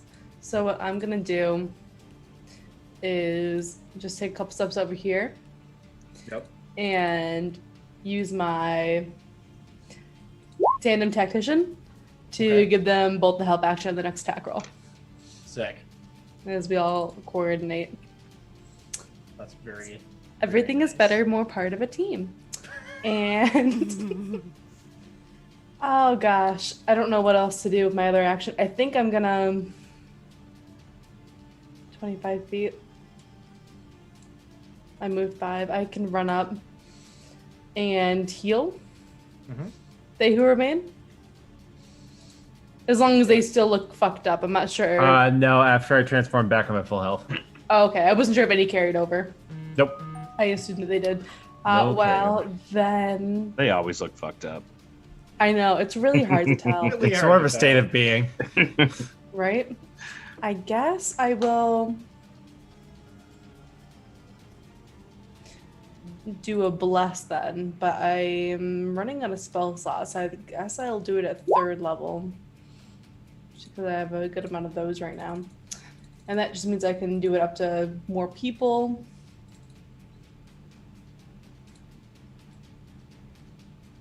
He's out of range. So it's gonna be everybody but this guy.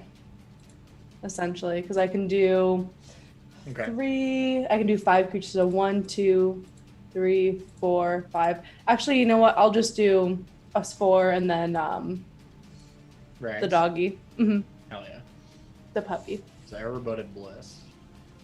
Rax is a good boy. Those who remain.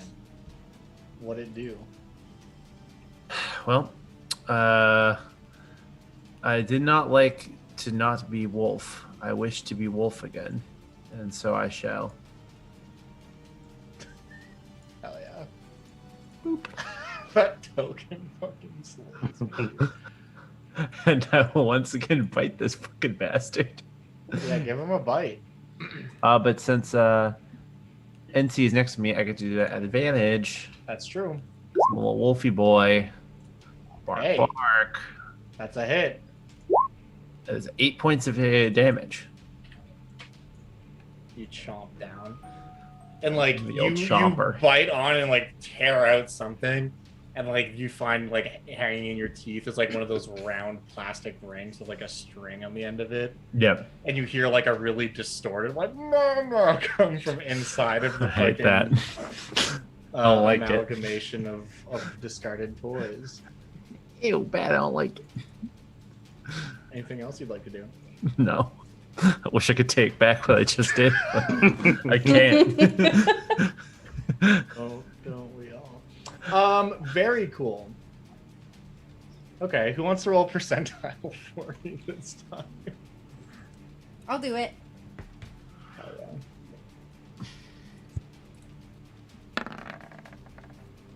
Whoa. What's up? I did it. Oh, I didn't see it come through yet. Oh, there it goes. Oh, fuck! I don't want it. Do I win something? Is it? No, dead? On D&D. I don't think this is a win. I'm gonna say this one's an L. You do not win. So that's crazy. That's like, I can count on one hand how many times I've seen someone roll a straight up hundo on a percentile. Unfortunately, I already said that I wanted you to roll high. Otherwise, I would be nice and maybe take it back. But hey, at least you didn't roll a 1. So on its turn, it's going to do a fun little thing, which it only has a 1% chance to do, which is it is going to move through a bunch of squares. Technically, it hasn't left anyone's threatened range, so I don't think anyone gets an attack of opportunity.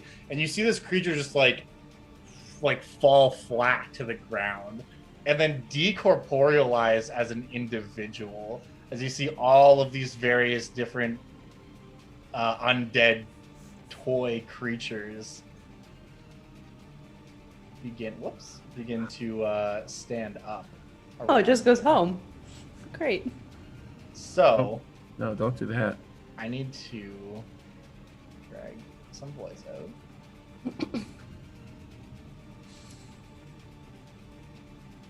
This is so fun, gang. I didn't think this was gonna happen. What are these things? They are various toys. Some of them are like Barbies. Some of them are like G.I. Joes. Oh no. Oh no. Some of them are brats. Yeah, there's another Mr. Potato Head that's all eyes. Oh. Like the Mr. Potato Head who's all eyes. There's like a troll doll, a couple of those guys. I have to roll initiative for that.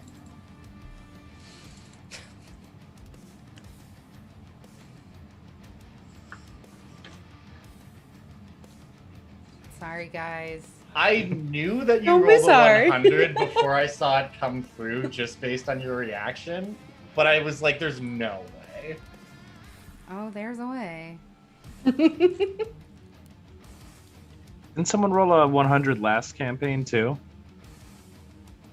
I don't Maybe remember. we're just really good at it, guys.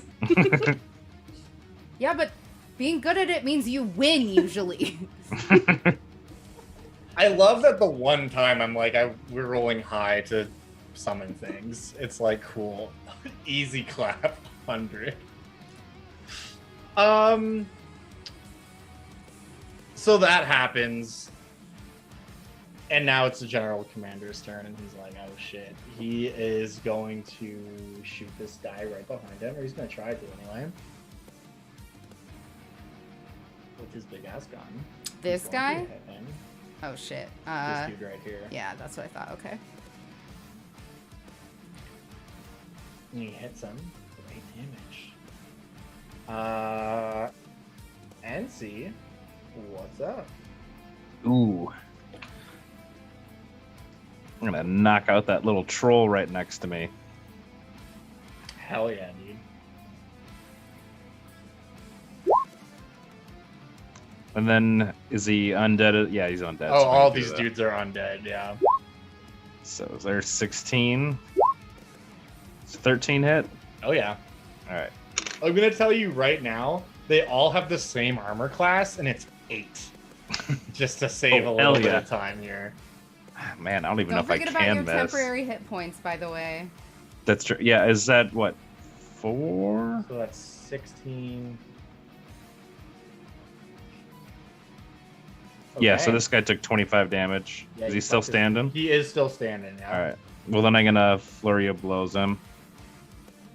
For sure. And give him another 15 damage. With those last 2 hits, that is enough to drop him. I'm gonna just make a corpse pile over here. All right, Enzi's so excited right now that he just gets to tear shit apart. Hell yeah. My And spell he's attack just bonus gonna- is 7, by the way. Nice. All right, I'm gonna move up here and just sort of taunt everyone. Hell yeah. Okay. Dolly, it is on you. Or wait, I'm so sorry. It's my spell casting ability modifier that you need, which is 4. Okay. So you're getting 4 temp hit points each round. Nice. Okay. So yeah, I guess the chips fell where they did. So I'm gonna run up here and slap at this guy, but yeah, I'm just gonna swing at him. I'm not gonna do anything else. So here comes double dutch 1. Sick. So that did 3, and then here comes double dutch 2. Yep.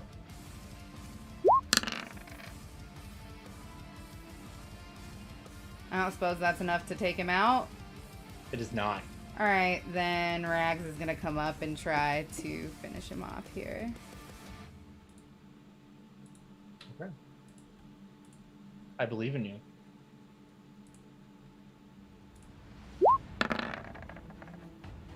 Hoo-hoo. That's a hit. That's 10 force damage against this guy? Yep. Okay. And again. He's still standing, but just barely. Oh no. That's a miss! That is a It miss. happened! You get to roll 2d4. I did. Oh no, it's a 1. It's a nat Yeah. 1, yeah. Everyone gets to roll 2d4 to their attack rolls, though. Because you're double blessed. Mhm. But a nat 1 is always a miss. Yeah. So in this case, it's like fighting zombies. It's not even really a miss. It's like he rips part of its like arm off or something, and it's like, okay. Yeah. Hold on. Oh, you're finished? Allow me to retort. Okay, anything else on your turn? That'll do it. Okay. Did anybody use that help against the guy that I don't believe so, no. Okay. Because he didn't get attacked, and then he decorporealized into a bunch of creatures before that became relevant. Very cool. Trollman's gonna walk over here and swing at the dude who just shot him. Boom.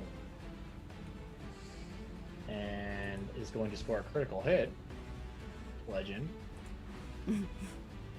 Which means that Commander General is going to take 19 damage. Now he's still warded, which means he doesn't take 19. It means he takes 9. But it also means you take 9. And And it the other also guy means takes that the that. General takes 9 as well. Yeah, you might want to drop that spell. It's an action for each one. I have to drop it. Yeah, you Damn. can't just drop it. You have to use an action to dispel it, basically. Uh-huh. It was smart to get them out of the mix, though, because that would have sucked a lot if they were in the middle of all this bullshit. Yeah. That is his turn, however. Next up is our boy. And that's going to be another 3, huh? How many of you did we say there are? 8? We'll go for better rate this time. So that's going to be starting on the left-hand side. 2, 3, 4, 5, 6, 7, 8. Okay. So I think that's actually going to target the general plaster this time, which means that he needs to make a con save. Is he good at it? I rolled for the wrong person. Let's try that again. Is he good at it? He is going to roll an 18, which is a success, which means he only takes half damage from this.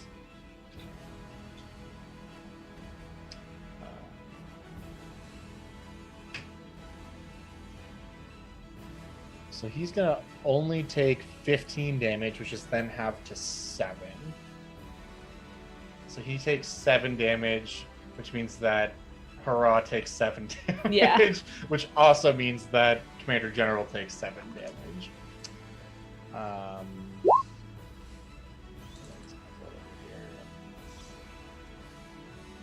They all go right in a row, huh? I guess that's good and bad. Okay. It is now these undead creatures' turn. They're not super fast, so let's see. You can go here. You can go here. You can go here. You can go here. You're gonna stay there. You can just stay there. Okay, hurrah! You got 2 attacks coming at you. They have to make wisdom saving throws, so I have sanctuary on me. Oh hell yeah, dude! They're so bad at that. What do they have to make? They have to make a DC 15. One of them rolled a -2. So both of them are unable to strike you. Mm-hmm. They can hit each other if they want. That's a valid target. I don't think they want to. But you're right, they could do that. That is legal. Mm-hmm. Eric, what's your armor class as a wolf? You're 14? muted, my dear. 14. Yep. Okay, so you're gonna get hit twice for 3 damage and then 4 damage respectively. So that's 7 damage total. The one directly above you, Dolly, is gonna strike at you. Okay. Does a 22 hit you right now? Okay. So you're gonna get bopped for 6 bludgeoning. Okay. The one to the left of NC is gonna attack you. What's your armor class right now? It does. He rolled a 7. I know it's higher than that. He just I got a 19 right now. bonks your shell, but you're none too upset about it. Okay. This track is a bop and a half, just so you know. Right? A lot of these ones have been wrong. Destiny has great music. General Plastro is gonna hit twice again and just continues like it's literally that scene in like a zombie movie. He's just like crouching a knee with his pistol, just fucking emptying his clip into this dude in front of him, this giant troll zombie. He's still up, but he's been damaged. It's your turn. I am going to. I gotta go help my boys. Boys. I gotta go help my boys. I'm gonna use my channel divinity to 5, 10, 15, 20, 25, 30. Get right there. And we all heal 2d6 plus my wisdom modifier. Hell yeah. And by all of us, I mean the NPCs, not the party members who matter. Yeah. Wait, do I not get to heal? Because you would get to heal because you would get to heal, yeah. So it's 10. 10 points back. And one of these 2 zombies actually get an attack of opportunity against you if they can make their save, right? Nope, because my channel divinity explicitly says I don't provoke That's text. right. I forgot about that. Hell yeah, dude. Okay, so you run through, heal the gang. Mm-hmm. Any other actions on your turn? Yeah, I can do my bonus action to give them both advantage on their next attacks. Definitely. Okay. Those who remain. Aaron, you're the best fucking support. I'm going to just bite at the guy to the north of me. The old bite-a-roni. Give him a nibble, if you dare. Nib, dude. Oh, I dare. 15 hits. That's 10 points of damage, and he needs to make a strength saving throw or be knocked prone. And is that the one to your left you're attacking? No, the one above me. Above you, sorry? Okay. So he needs to make a strength. DC 13. He actually somehow makes it. But he still takes 10 damage. Yes, sir. Juicy hit. Okay. Unfortunately, that's all I can do. Okay. It's our boy's turn. He's now in melee. Which means he's got advantage, so that's sick. Oh, hell yeah, dude. With that advantage, he scores a crit, actually. He just looks down at this troll and, like, has fired the last round out of his sniper rifle and just, like, throws it on the ground and pulls this big-ass knife out of his boot. And he's just like, come on, motherfucker, let's go. Get some. And just jumps on this undead troll doll. And just hits him for 14 damage. So he takes a pretty decent chunk of HP there. Nice. I just say I'm so proud of you, sweetie. Thanks, Mom. That's weird when I call you Mom. We can unpack that later. It's NC's turn. All right. I'm gonna slash the guy that's next to Dolly. Slash his tires. So, 8. Okay, he is deceased. Okay. You fucking cut him in half. And then I'm gonna get that guy right next to him too. Yeah. That's it. 8 and there you go. Sick. He's still up, but you do significant damage. And when you're cutting these guys with your laser sword, like, you notice when you're punching them, you're doing damage, but the laser sword just like you're cutting through this shit like it's no one's business. I'm making it everyone's business. I'm gonna punch him in the head too. A 9 is a hit for another 7 damage. Okay. Now, 23. Nice.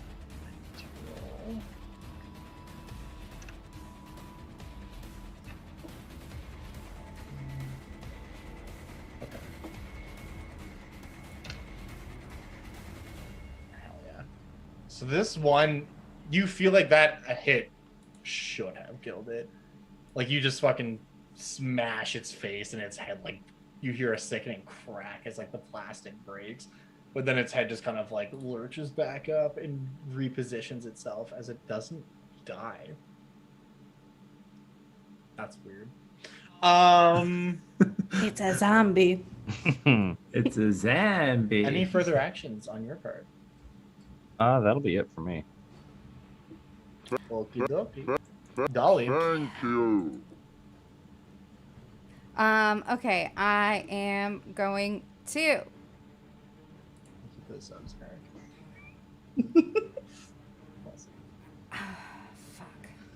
Okay, hold on. I need to read a thing super fast. I just need to see if I can use wheelies and keep up. No, I can't. Fuck's sake. I have way too many concentration spells.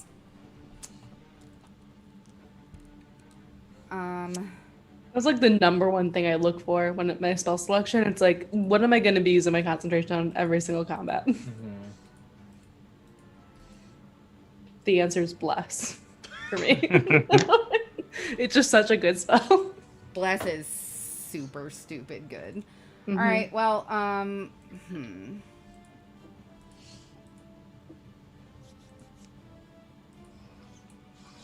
go here for now. And we'll just take a couple cracks at this boy.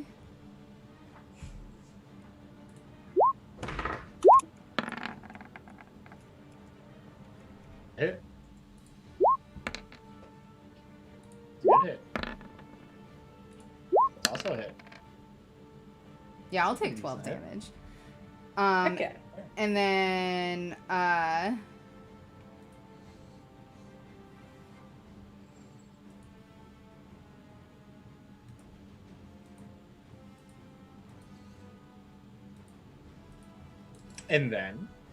Rags is gonna come up here and start working on Taterface.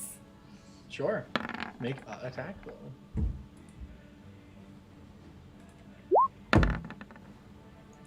That's a hit.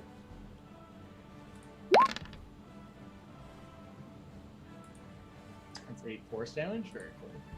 And again. That's a hit. Just barely. Okay, so he comes up and starts biting at this Mr. Potato Head abomination. Any further action? That'll do it. Okay. The zombie's gonna make a wisdom saving throw. He's probably not gonna make it, but we'll see what happens. He doesn't make it. Which means that he's swinging at the next best thing. Our boy. He's gonna hit. For how much damage? He is going to hit for 16 damage, which is only 8 damage, but that's also 8 damage to Hura and another 8 damage to Prospero. All in this together, guys. So it's 24 damage, really. This is so funny. Put this together, boys. Just to be clear, too, the bonus from Warding Bond, it is a +1 to armor class, right? Or is it +2? Oh, fuck, I didn't even know it did that. Yeah, it gives a bonus to AC. I think it's a Maybe I should read the spell. I can't remember if it's a +1 or a +2. It's +1. Yeah. Okay. And saving throws. And saving throws. And Okay, resistance cool. all damage. I thought that was the case. I just wanted to confirm. Also, I guess if you didn't know that, yeah, you have a. Now I know now. We know, and knowing is half the battle. Okay, next up is I skipped it by accident, but the beholder, I mean the Mr. Potato Head zombie. Who is going to roll a d4? A 2. That's fun. What's a 2?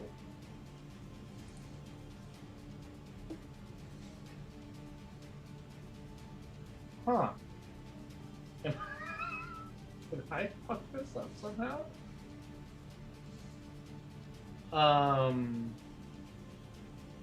Give me 1 second, gang. Well, Josiah looks that up really quick. I have an ability now that all of us can use. Is the one I got from reaching level 6. Anybody who's affected by my emboldening bond, which is all of you guys, whenever one of us takes damage within 30 feet of one another, we can teleport next to them and take the damage instead. Oh shit. Nice. Interesting. Anybody can do that. It doesn't have to be me. Also, for the folks that roll 20, one of your zombie stat blocks is missing an ability. Just throwing that out there. They're big fans of the show. I'll just power.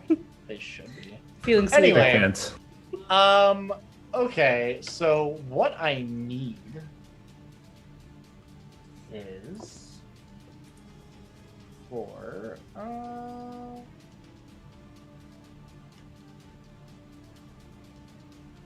yeah, sure, why not? We'll say Hurrah, make me a constitution, no? A wisdom save? A wisdom save. Okay. I believe in you. I believe in me too. I get a want- +1 to this roll. You want a 15. which Plus is super my reasonable. D4. Yeah, I Okay. assumed you would be fine. Okay. Now that I'm adding my proficiency bonus. Nothing happens. Excellent. You gotta love it when an ability procs and it on a pass it doesn't do anything. It really tells you that That's classic. If you fail, it's a bad time. It's a bad one. Yeah, it's one of those ones where it's like, oh, you take half damage. Like, no, nothing happens. It's like, oh god, what happens if you fail? Don't worry about it. All right. 3 zombies are attacking the big bad wolf. What's your armor class right now, Eric? 14. One of them hits for 5 damage. 5 The demolished. one above you, Dolly, is going to swing at you. Okay. For a 17, which I think misses you, right? I think that exactly hits me, actually. Nope, I'm a 16 even.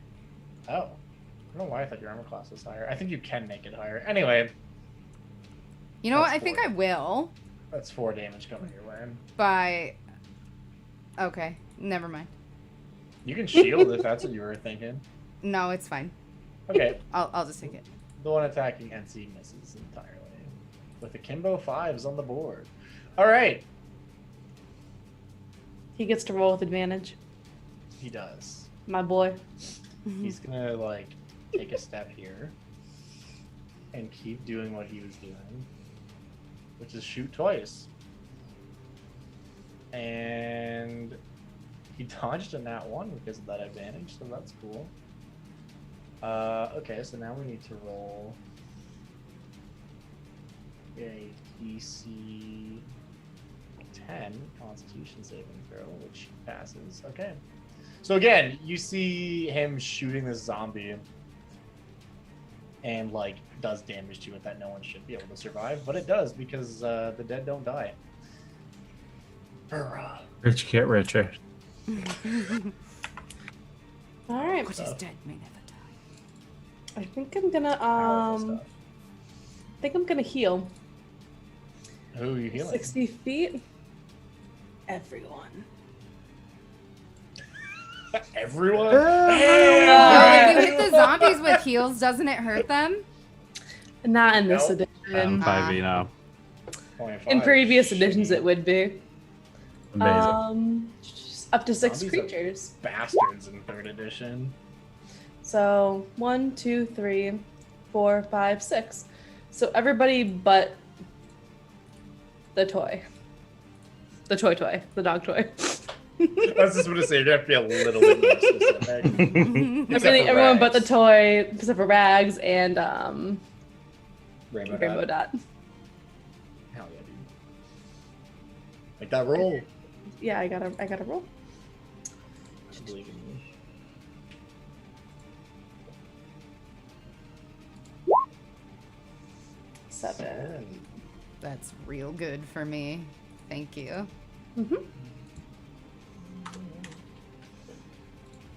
Just keeping me at full health. Which I'm for, but you know. Those who remain. What'd it do, baby boom? Alright, I'm just gonna I'm gonna keep attacking the guy above me. My transforms unfortunately are a little garbage for a couple more levels. Yeah, That's so we're okay. gonna do the big bite on him. It's That's a a 9, but it still hits. For 12 points of damage on the guy I hit last time. Okay. He needs to make a saving throw. Yes, he does. Lest he be knocked prone. Well, I guess for that too. Jesus Christ. Alright, let's make a strength saving throw.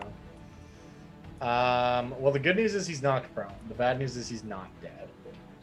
Yeah, I was more hoping for the dead, but you know, I'll take the knock prone at least. You knock him on his ass. Like, you fucking start biting and clawing at this dude, and you just, like, take his legs off. But he's still going. He doesn't seem bothered by it. He's about it. He's cool. Yeah.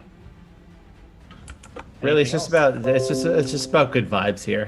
No, I mean, like, really, there's no point in me moving away from here, so sticking around. Okay. Knife. He does not have advantage this time, correct? Aaron? Oh fuck! I should have done that. I mean, no, I didn't. I bonus actioned healing word. You did I something used my action. He still hits. I just wanted to make sure that. Yeah, no, it's fine. Transfer to it. Okay, so now we need to roll a con save. He passes. Great. And see. All right. I'm gonna take a 5-foot step forward. And as I'm taking that step, I'm going to swipe at the one I was right next to. Yep. Attack roll. Cool. You do that. Cut in half. Nice. And then my second attack, I'm going to swipe up the guy who's right next to old Preacher. Hell yeah. Also a hit for 10. Okay. So 17. Okay. Bonus action, punch in the face. Yep. Another 7. Is he a bad enough dude to save the president. Punched in the face. It turns out that he I fucking love you, Dan. Okay, so yeah, you smoke this dude. Again, a blow that should have killed a normal person, but he's still standing. Although he looks supremely not great. Any further actions? Hello. That'll be it. Okay. Dolly, what'd it do? It do double dutching. Prove it. I have to manage so many windows right now. Does it kill him? Nope. This might though. All that demolish. Does it kill him? So he needs to make an 8, 9, 10, 13. Let's find out. It does. Hell yeah. All right. He goes down and stays down. Savvy. I'm gonna start working on our tater face friend over here too. Sure.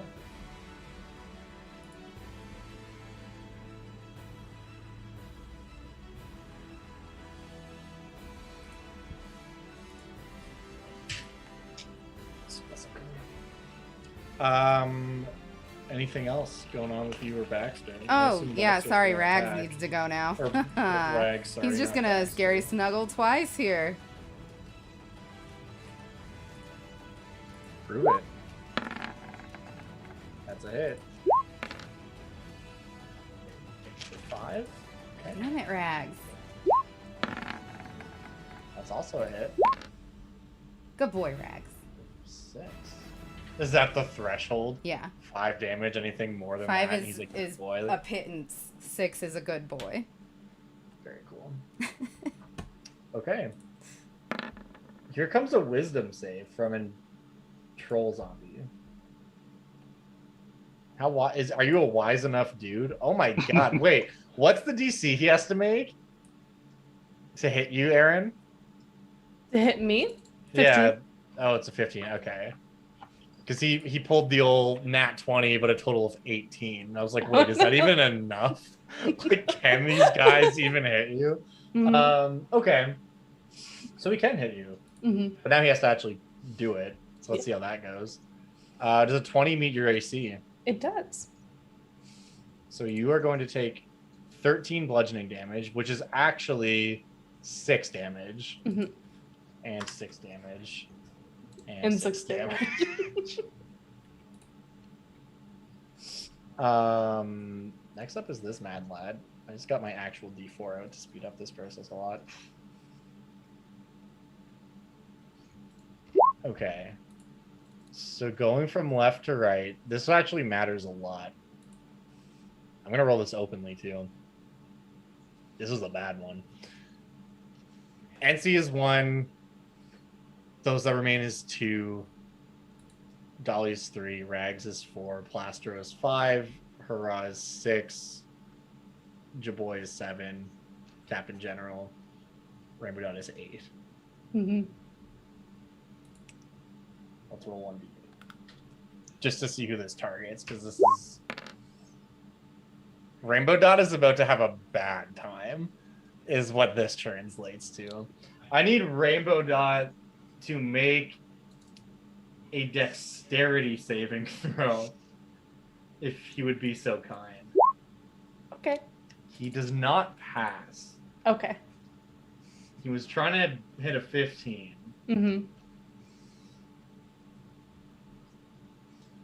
Let's see how this goes. I'm just going to roll this loud and proud, baby.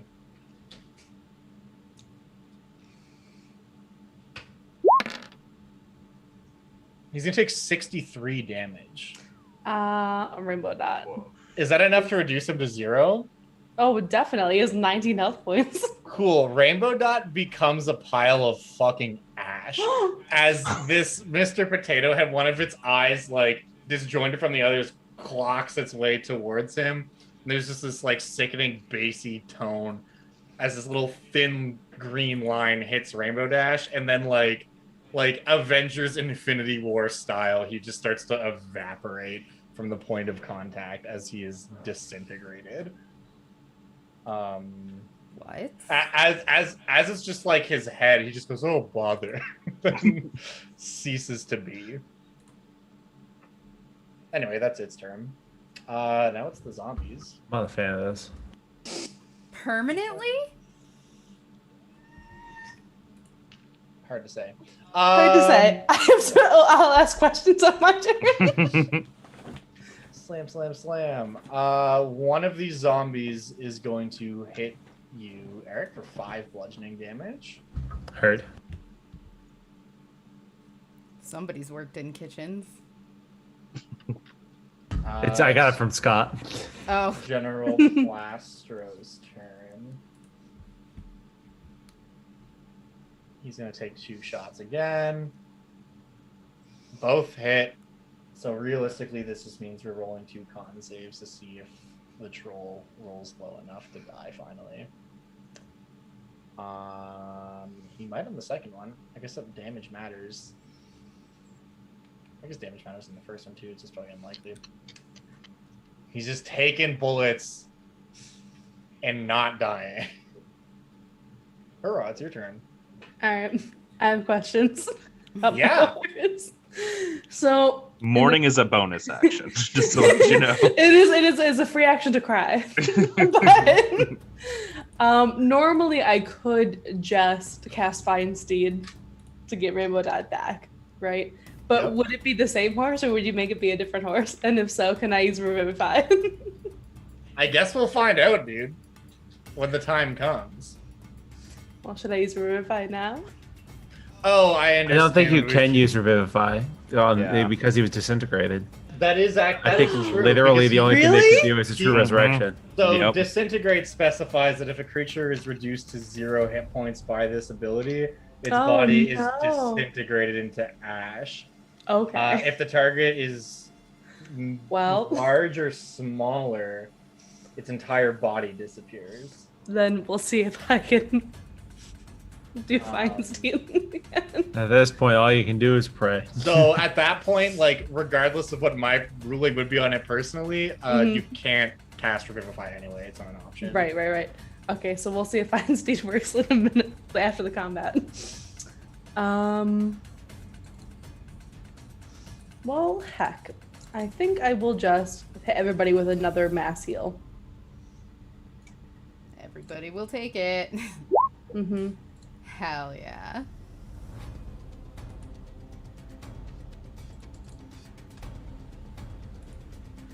Sick. Thank you, Aaron. Mm-hmm.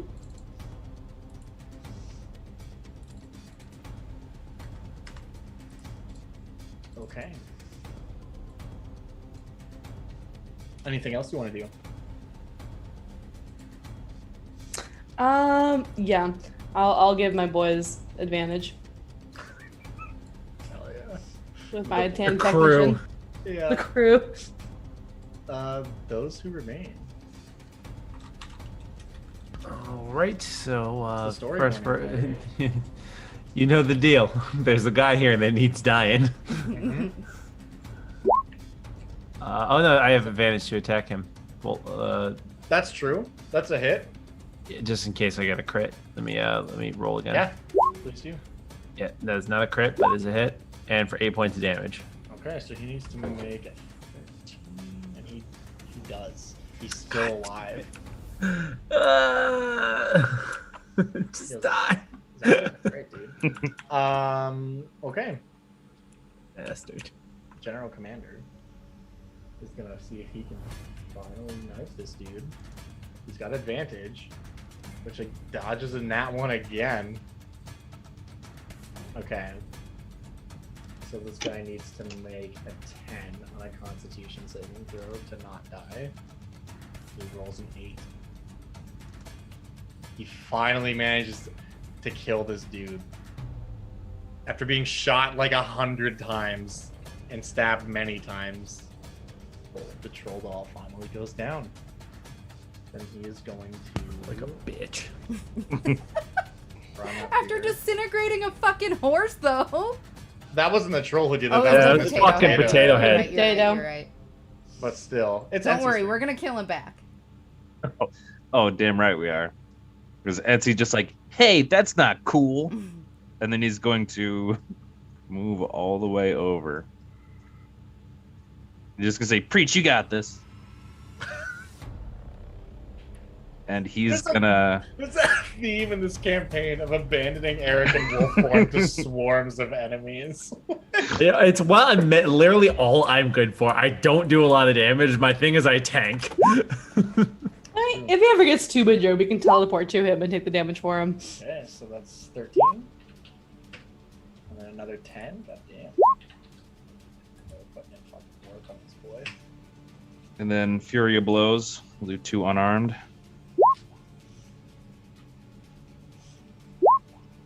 Yeah. Another 14. That's another 14. Thank you.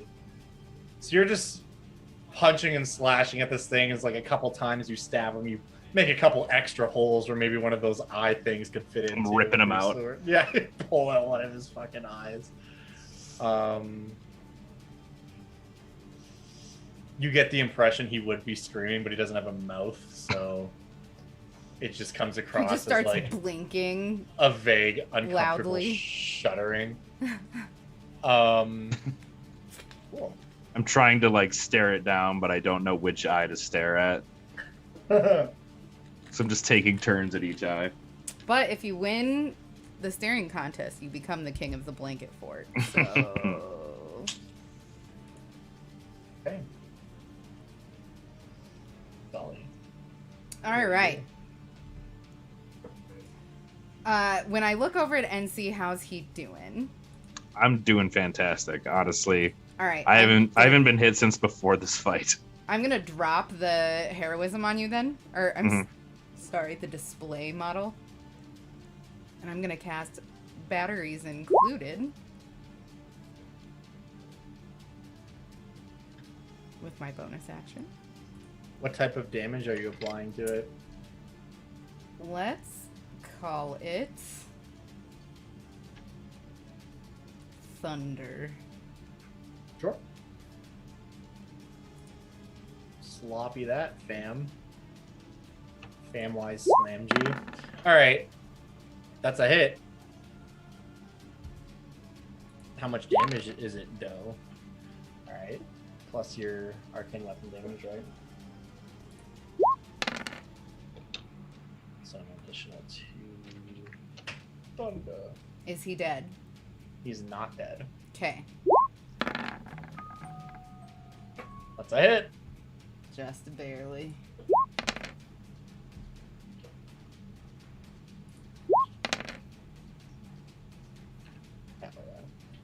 He's looking rough. He's on the ropes here. But he's still technically up.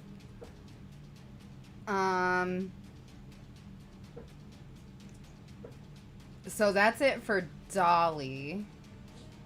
Rags gonna make some big time attacks. Instead of attacking, Rags is going to actually take the attack of opportunity and come over here to help his canine brother.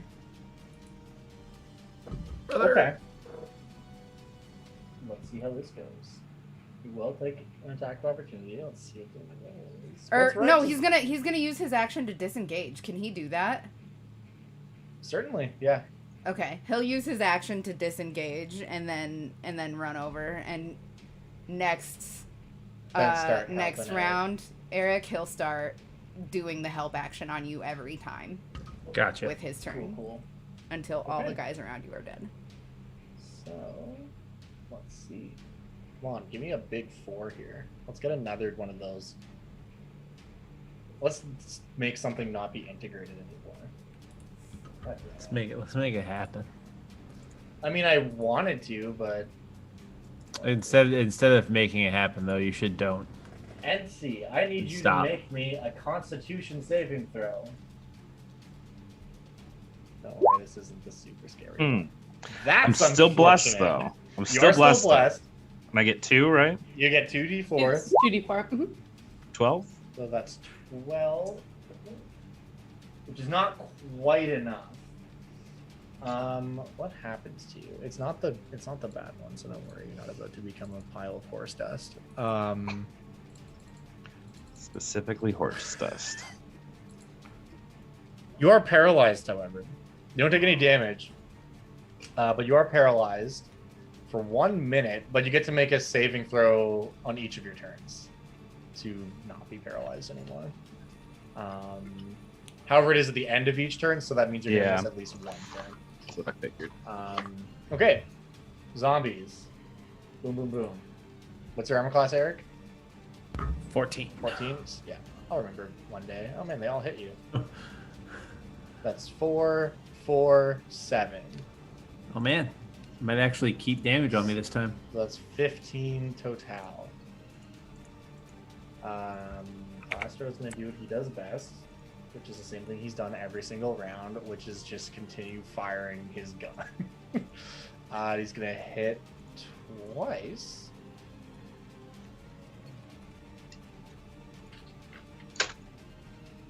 Okay.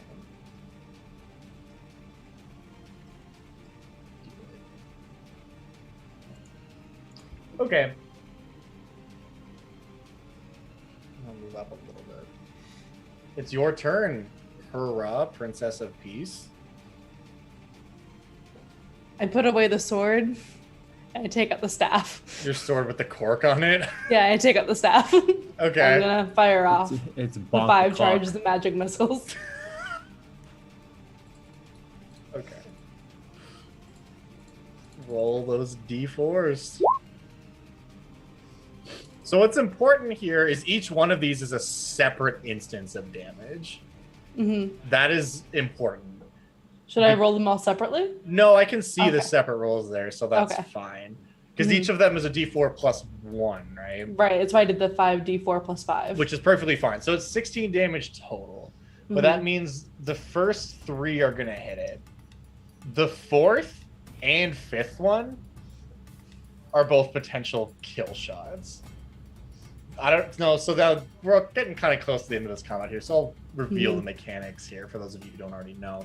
The way that zombies work in 5th edition is when they get hit by damage that would kill them, they have to make a Constitution saving throw. And if they manage, the DC is 5 plus the damage taken. And if they can beat that, they just don't die. They just stay at 1 hit point. Mm-hmm. Unless it's radiant or fire. Maybe It's just radiant. radiant. Radiant radiant. damage is the only thing that bypasses that, which is why NC's light sword was able to cut through some of these guys so easily. They weren't making saves when they went to 0; they were just dying. So that means that it has to make a Constitution save of 8 and another one of 7. Okay. So it has to beat an 8 and then a 7. If it fails either of these, it's just dead. It gets a +3 to this roll. So let's see what happens. I'm just gonna roll these openly because this might matter. So the first one is a nat 1 and it dies. Yay! Classic. Hell yeah. Bye, asshole. So Am I yeah, still paralyzed then, or? You never. Technically, yes, because it's not like it's not Yeah. doing it actively to you. It's just like you get hit with it once, unfortunately. Yeah. But yeah, you blast this thing with a bunch of magic missiles from the staff that was given to you by the Bone Baron, and like you hear a familiar sound of "Meow" as these like skulls fly out of the staff and one by one hit this thing. The last one goes "fuck you" as it hits him, penetrating his hollow potato shell as it just kind of crumples in on itself. But yeah, Eric, it is your turn. All right. I am going to keep working on the guy that's. Wait, this guy's no longer prone, right? I imagine he stood up. No, he's permanently prone. Oh, you have destroyed his legs. I've crippled the gentleman. All right, so yeah, I'm just gonna keep working on him because I want to flip and die. Yeah, dude. And to go the heck. To heck with you, sir. 11's across the board. Still a hit, but 11, make a wish. 9. Cool, he needs to make a 14. Please die. He dies. Thank you. The corpse pile with you. Okay, so all that mechanics talk he just gave us, that's not true. We just have to ask them politely to die. Yeah, exactly. Please, sir. They're Canadian. Please, zombies. sir, have some die. They're Canadian zombies. If you can make the undead realize they're inconveniencing you, they will just die rather than face the confrontation. Okay.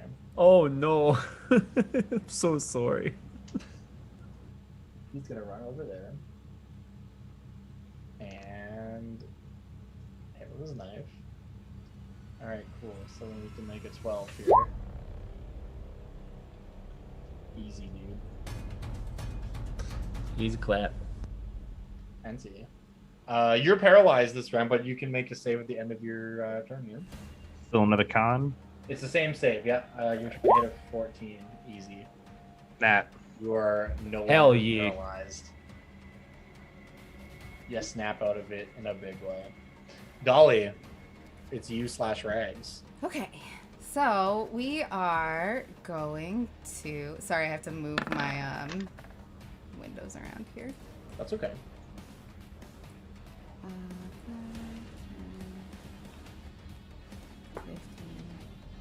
Nope. Okay. I guess I'm gonna come here and start attacking this one.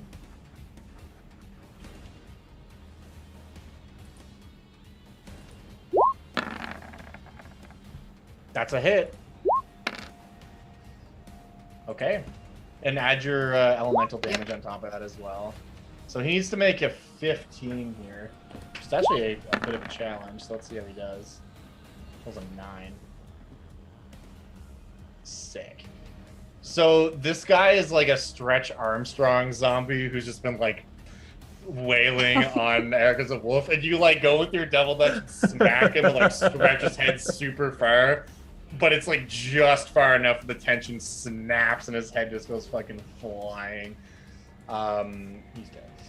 Okay, I'm gonna finish my movement off to over here just in case. Sure. And Rags is going to come up here, and instead of giving the help action this time, we're just gonna try to end this fucker.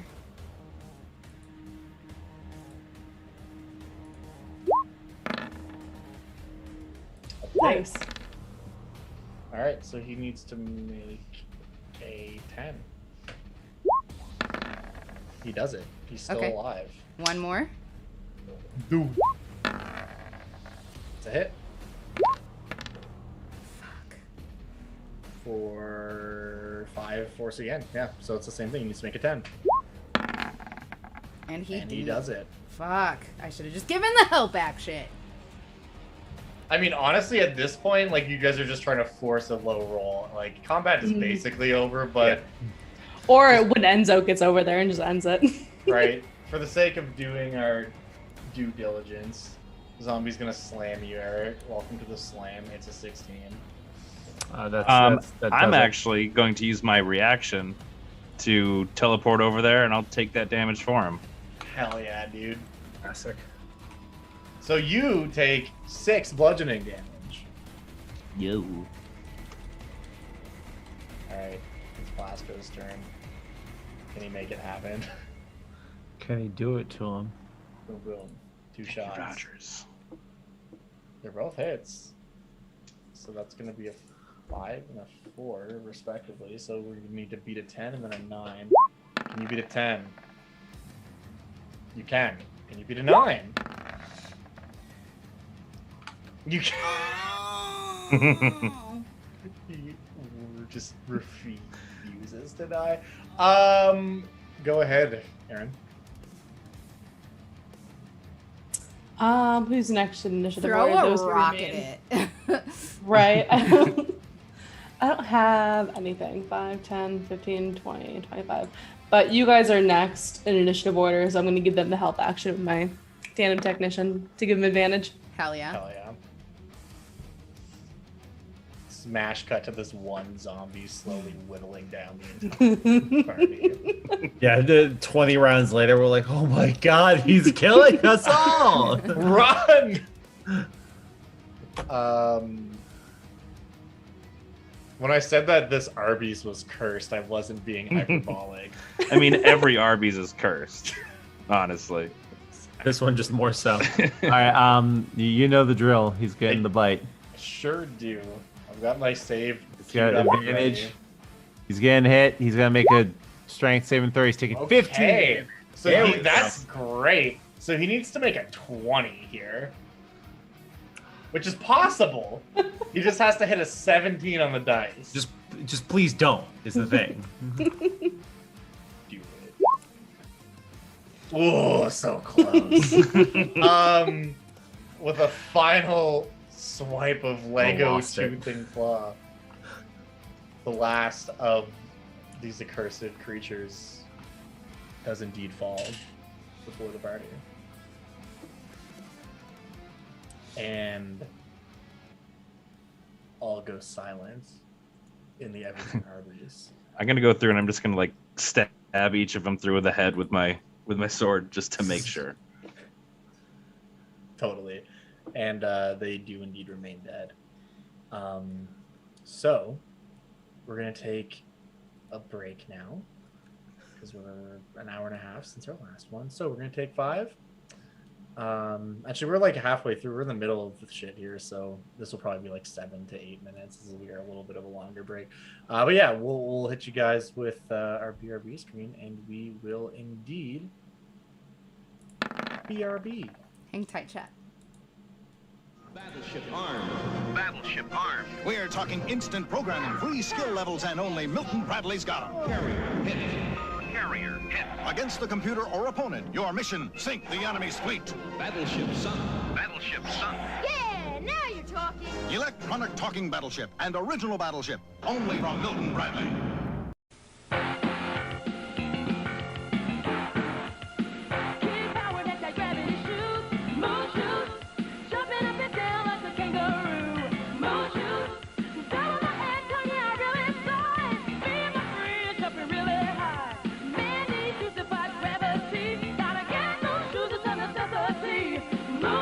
More fun from the creators of Squiggle Wiggle Riders and Squiggle Ball. There's nothing like a Jeep, tough and rugged, wide and mean, a hill-climbing, load-toting, driving machine. And here's another Jeep to hit the scene, a tough little member of the Power Wheels team. Power Wheels, Power Wheels, Power Wheels, power makes it go. Power Wheels Jeep has a real motor that runs on rechargeable batteries. Power Wheels, Power Wheels, Power Wheels, power makes it go. Power Wheels Jeep and Barbie Beach Buggy. Your parents can put them together easily, each sold separately. What's happening? Happening, girls. Happening, look. Happening, hair, Barbie. Streak on water. What you got? Her hair changed color. Girl, you're hot. Be an artist. Stamp her hair. Now start again till what you dare. Yeah, yeah. Happening, girls. Happening, look. Happening, hair is what it took. Happening, hair, Barbie. Be happening. Happening hair Barbie and friend dolls change hair colors with warm and icy water. Dolls sold separately. Gangway, man. I'm out of here, man.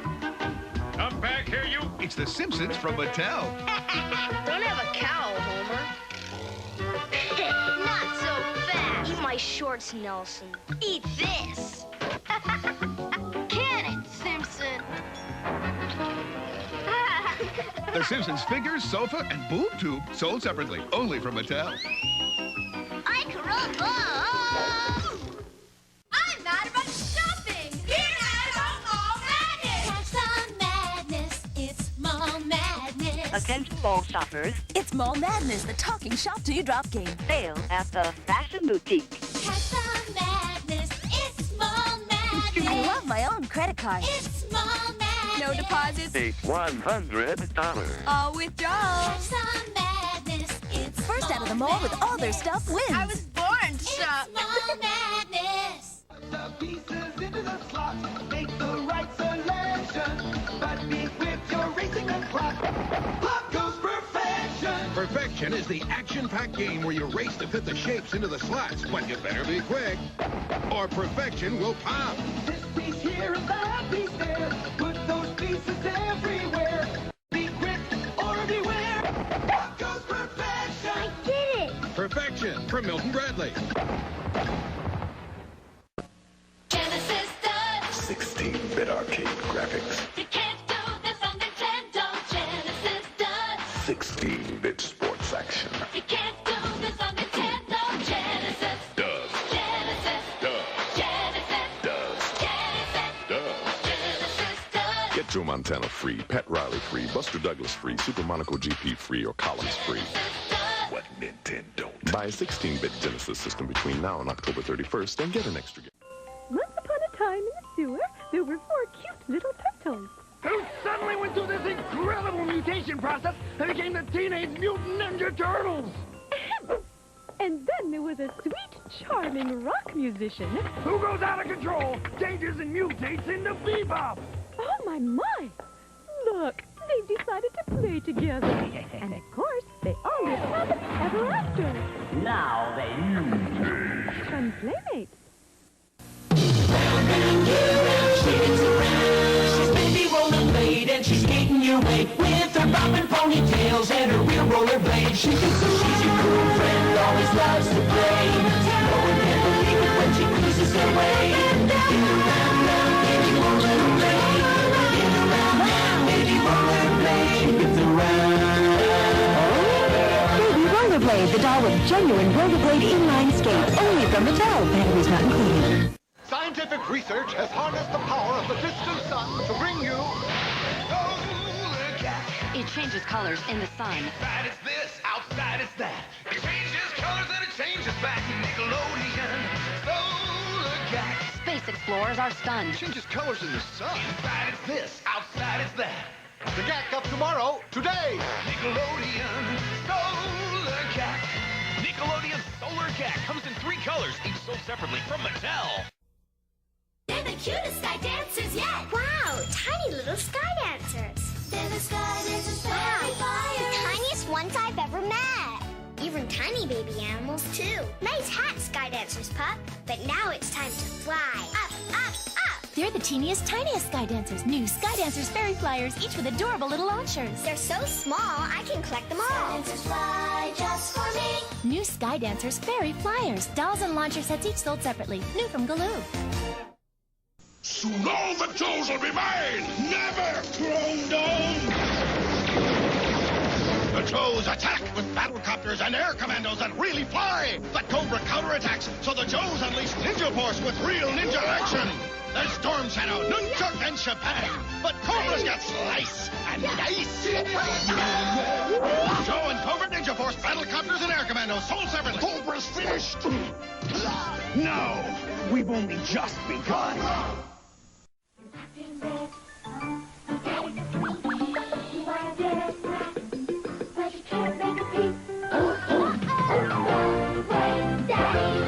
game where you've got to sneak into the kitchen for a snack without waking Daddy. Land on a noise, and you have to press Daddy's alarm clock. Will he wake up? Wake Daddy. Don't wake Daddy. From Parker Brothers. The doctor will see you now. Pet Dr. Barbie knows just what to do. Puppy's got a broken leg and Kitty's got the flu. They sound so real. Barbie wraps Puppy's leg, makes Kitty feel like new. Now they're feeling frisky and wanna play with you. What a great doctor. I wanna be a pet doctor too. Pet Dr. Barbie doll comes with a cute puppy and kitty and a basket that makes real pet sounds. Don't feed Pumbaa too many bugs. Watch out! He's feeding me Pumbaa. Don't lift his tail. You think that's funny, huh? He's feeding me Pumbaa. He's a gas. He's elephant, the elephant seen him float. Butterflies everywhere, watch them go! Flying through his trunk up to the sky. Boy, they're tickly little guys! It's Elephant, the butterfly blowing elephant game. Grab your nets and catch as many as you can. Catch the most and you win. Everywhere you look, there's bugs. butterflies. Catch 'em with your nets when you see 'em floating by. And I'll snip them in again and blow them out. I'm Elephant the Elephant. Okay, Gretzky, it's just you and me. Let's see what you got. Pass to Gretzky. Shoot! Score! Lucky shot. Score! Gretzky! Hit! Boom! Gretzky's really making himself look bad tonight. Grace checking. Come on. Didn't you see that? Throw him in the box. Gretzky 98 3D hockey. As real as it gets without racing up. Saw that one. Gretzky just flashed himself coming in over the blue line.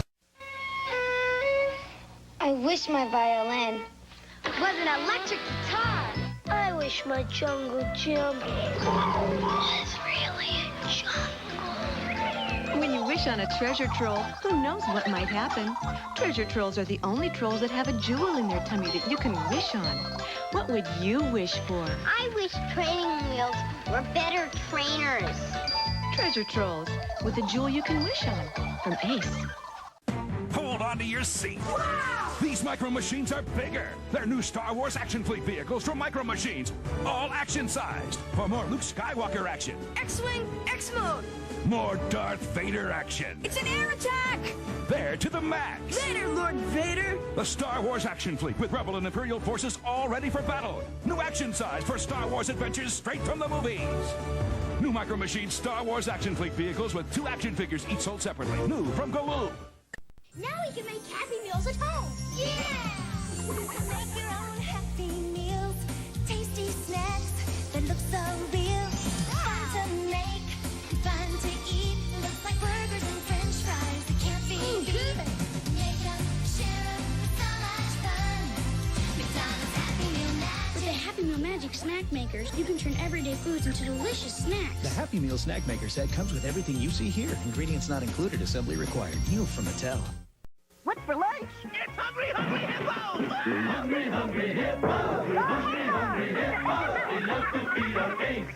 We're hungry, hungry hippos. We're in a leading race. It's Hungry Hungry Hippos. First to gobble up the most marbles wins. Hungry, hungry hippos. We're hungry, hungry hippos. We love to feed our face. We're hungry, hungry hippos. We're in a leading race. How's about dessert? We're hungry, hungry hippos. Hungry, hungry hippos. Hungry, hungry. Mumble around with the bumble ball, baby. Mumble around. Silly little ball, and I don't mean maybe. Makes you laugh when you pick it up or put it down. Everybody loves trying to get a handle on the bumble ball.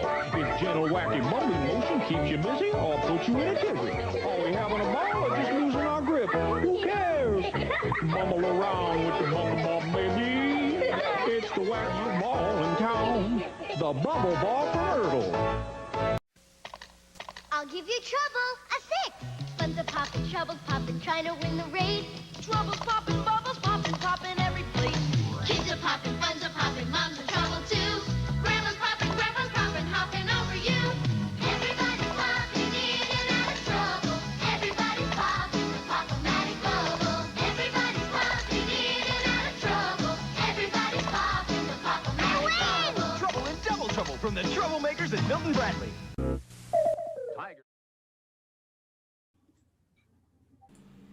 Please go on.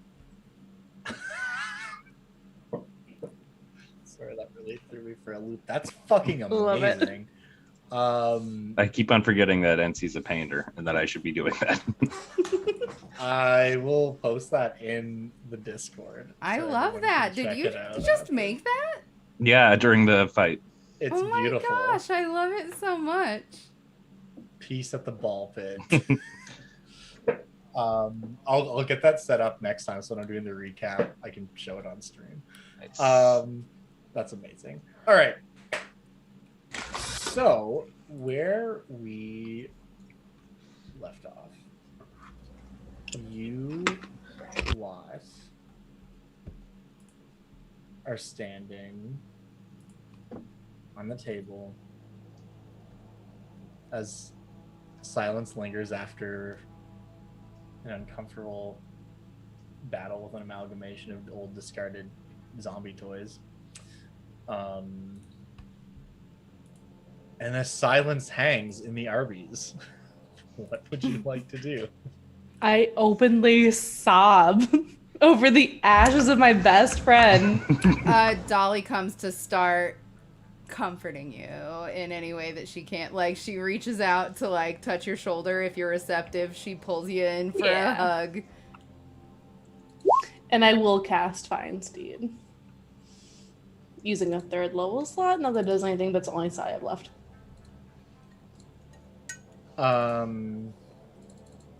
What does it look like when you cast Find Steed? I imagine it's just me crying. the material component to cast Find Steed is tears. Yeah, these are just my tears.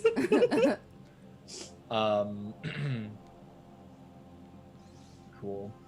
So you take, what is it, 10 minutes and cast this spell whilst crying. It takes a lot to openly cry for 10 minutes. Like, it's a lot of weeping. It's a lot exhausting. to openly cry for 10 minutes in an Arby's. But it's That's just a definitely... Tuesday. I feel like that's a I do day it that on could accident anytime I ever cross the I was about to threshold. say, like, you can be positive that this is not the first time it's happened. First time it wasn't on a toilet, though. That may be true. Something the scholars, I'm sure, will debate for centuries to come. But you begin casting your spell, and you hear a familiar sound on the wind as the ashes blow away. Mm-hmm. The clip-clopping of little hooves. And after a moment, you feel up against the side of you a soft hoarse nuzzle. Mm-hmm. And you hear a voice which says, "Oh, that was fucked up." I'll whip around and I'll throw my arms around his neck. And I'll give them some space. And like as you're hugging him, he like puts a hoof up over your shoulder, and he just says to you, "I'm glad it all worked out and everything. But if you ever let me get killed in a fucking Arby's ball pit again, we're not friends anymore." Oh no! I'll never let it happen again. Let's never go to an Arby's again. We make a pact here and now. Over this place. Fuck Arby's. It sucks. Yeah, it sucks. And I have like a couple packets of horsey sauce under my arm. Hands, paws, and stumps in the middle. No more Arby's on 3. Let's go. Heck yeah.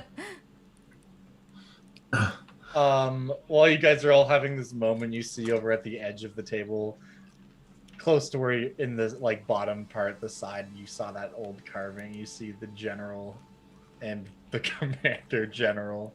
Both kind of, they're sitting on the edge of the table, just like overlooking the Arby's, silently reminiscing about a time long since past. They're just kind of hanging out. They don't seem to pay any mind to anything else that's happening. I want to walk over to them real quick. And I Sure. say, "Generals, we know that you may have business yet to attend to here. Your friendship, I hope, will be long-lasting. But we seek a place beyond the horizon, a place where there might be children to play with us for good. If we find such a place, and we send someone to contact you, I hope you will come with your men." They both kind of... Sorry, go ahead.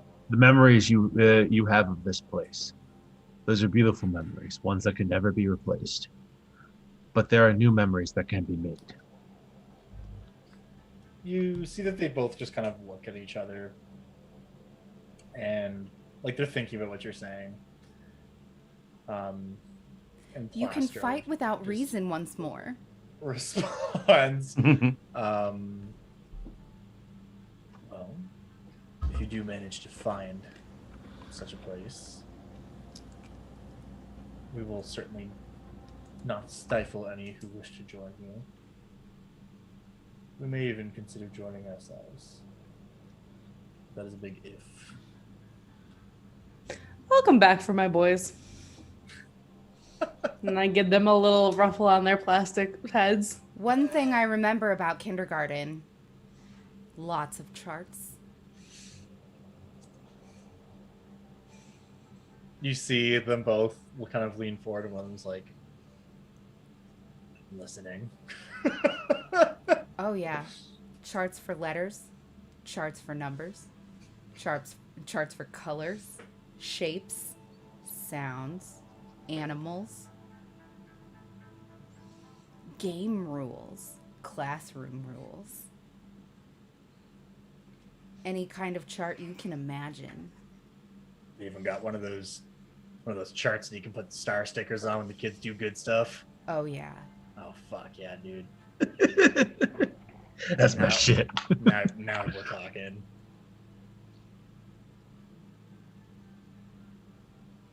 And there will be children there, and you'll be their favorite. Not all the time, but every once in a while. Well, like you said, if you manage to get there, we'll talk after the fact.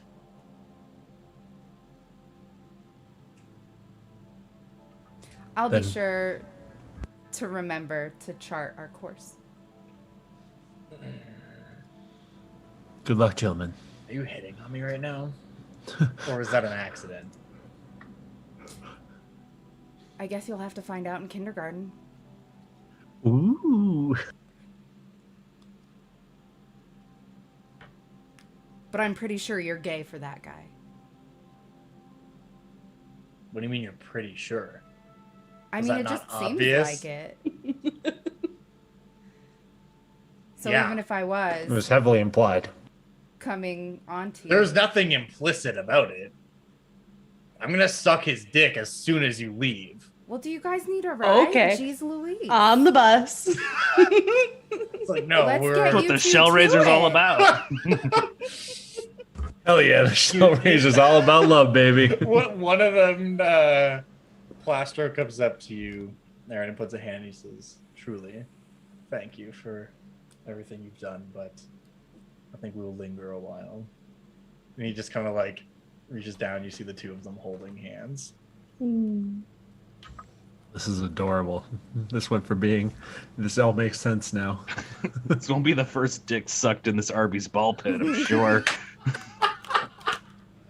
There are gonna be 4 more wet balls in that pit here shortly. Oh, That was literally the worst thing you've ever said. you know, you found the most heinous comment you could make, and you made a choice, and I'm here for it. Oh my god.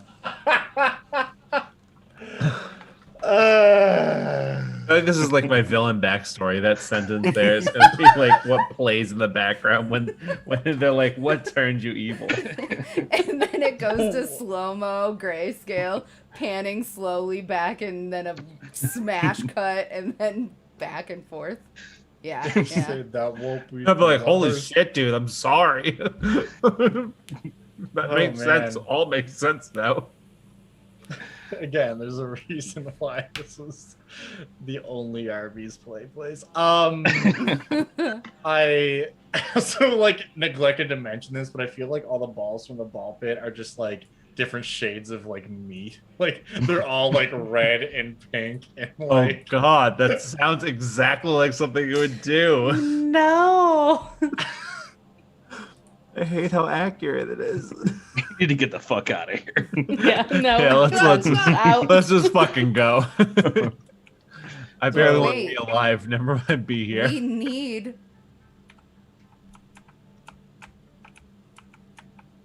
What? we need the directions. You have a map. Yeah, we have the This microfiche. whole fucking. Oh, yeah, Just yeah, a yeah, side yeah. I track. forgot that we got the microfiche This completely. whole thing was just because you guys were like, let's solve this problem. This wasn't like something that had to be done by anyone. You were just like, oh yeah, there's a war, and Aaron was like, well, that won't do. There's a Is the war. reason why we are now in the meat ball pit at an Arby's with 2 toy soldiers that are just waiting for you guys to leave so they can make out. That's why we're here now. They're about to go ham on some roast beef. You know what I'm talking about? Hell yeah, dude. Oh, I'm saying, dude. Hot dog, indeed. This is our penance for straying from the main quest. When did Arby's start serving beef From cakes? now on this show, every time you guys stray from the main quest, we're going to fucking Arby's. That's canon now. I don't give a fuck what setting we're in. We're in the Forgotten Realms, the Yawning Portal, more like the Arby's down the street, dog. Like, I got your fucking Yawning Portal right here. Give me the roast beef sandwiches and the yawning curly lunch fries, back dude. up. Yeah, you're because gonna be we ate fucking at Arby's, motherfucker. Okay. Anyway, I think we're gonna go. Yeah. So nice meeting you. I'll keep you abreast of the chart situation. Did you just make a meat pun in Arby's? I mean, No. Oh, you mean like MEET? Gotcha. Just checking. you can never be too safe. I have a buffer rag to knit, so That's a faux pas even in Arby's. Into the van, everyone. At this point, it's just insane. You guys are still here. We're trying to go. We're stuck in this awkward conversation. I like to imagine that like I'm like sitting in the shell raiser and it's just like idling. It's like, all right, guys. Come on. Wrap it up. I get in the front seat and start crocheting you a buffer rag for your shell since I rode you like a skateboard earlier. Hell yeah. So, you guys all leave the Arby's. The cursed ranks of the undead littering the floor of the flesh-colored ball pit, which now lies in your wake. We pan out as the Shellraiser drives away to like the sun setting, and General Commander and General Plastro holding hands on the edge of an Arby's table, looking out over what the future may hold for them. Now that the worst breakup ever has come to a conclusion. And you guys drive off. You have a map. You're going west. You're going to Digby. That's all you really know. But you do know where you're going, at least once you get there. Digby is the adjacent town. And it's to the west. So I imagine that's where you guys are driving. Doxy, you look like you had something to say. Nope. Or am I wrong? Oh, okay. I thought you were stancing up because there was like No, I'm a listening. sentence about to explode out of your body. No, it's okay. I just want to make sure that no one was trying to do anything before we moved on. But yeah, as you guys are driving away, you get to the threshold of town. The threshold of Everton Valley being, a straight up open highway.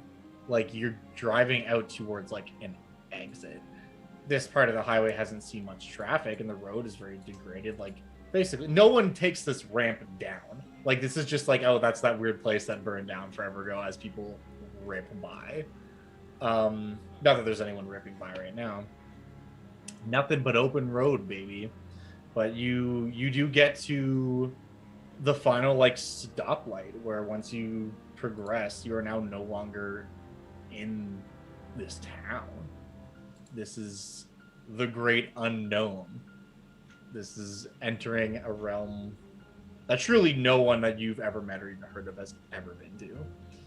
And you guys rip out in the Shellraiser. Did we get any of the toys from my old house to come with us? No. Thus far, the general vibe check has been no one wants to come with you, but a few people have been like, hey, if you don't get murdered and this isn't all crazy lunatic bullshit, let us know. Maybe we'll come. Got it. But like, you know. Josiah learned from that Strahd game we played where we collected NPCs. Oh, I learned, yeah, when we got to the back half and I had to start killing them off so that I wasn't running a war game. Like, literally, I had 8 stat blocks open, minimum. Like, that's the party. It was like, okay, so this entire monitor is filled with just the gang, and it's like, oh, they're fighting a vampire? Cool, here's my one monster stat log. And I was like, no, we're gonna start fucking clearing some of this bullshit out of the way. Oh.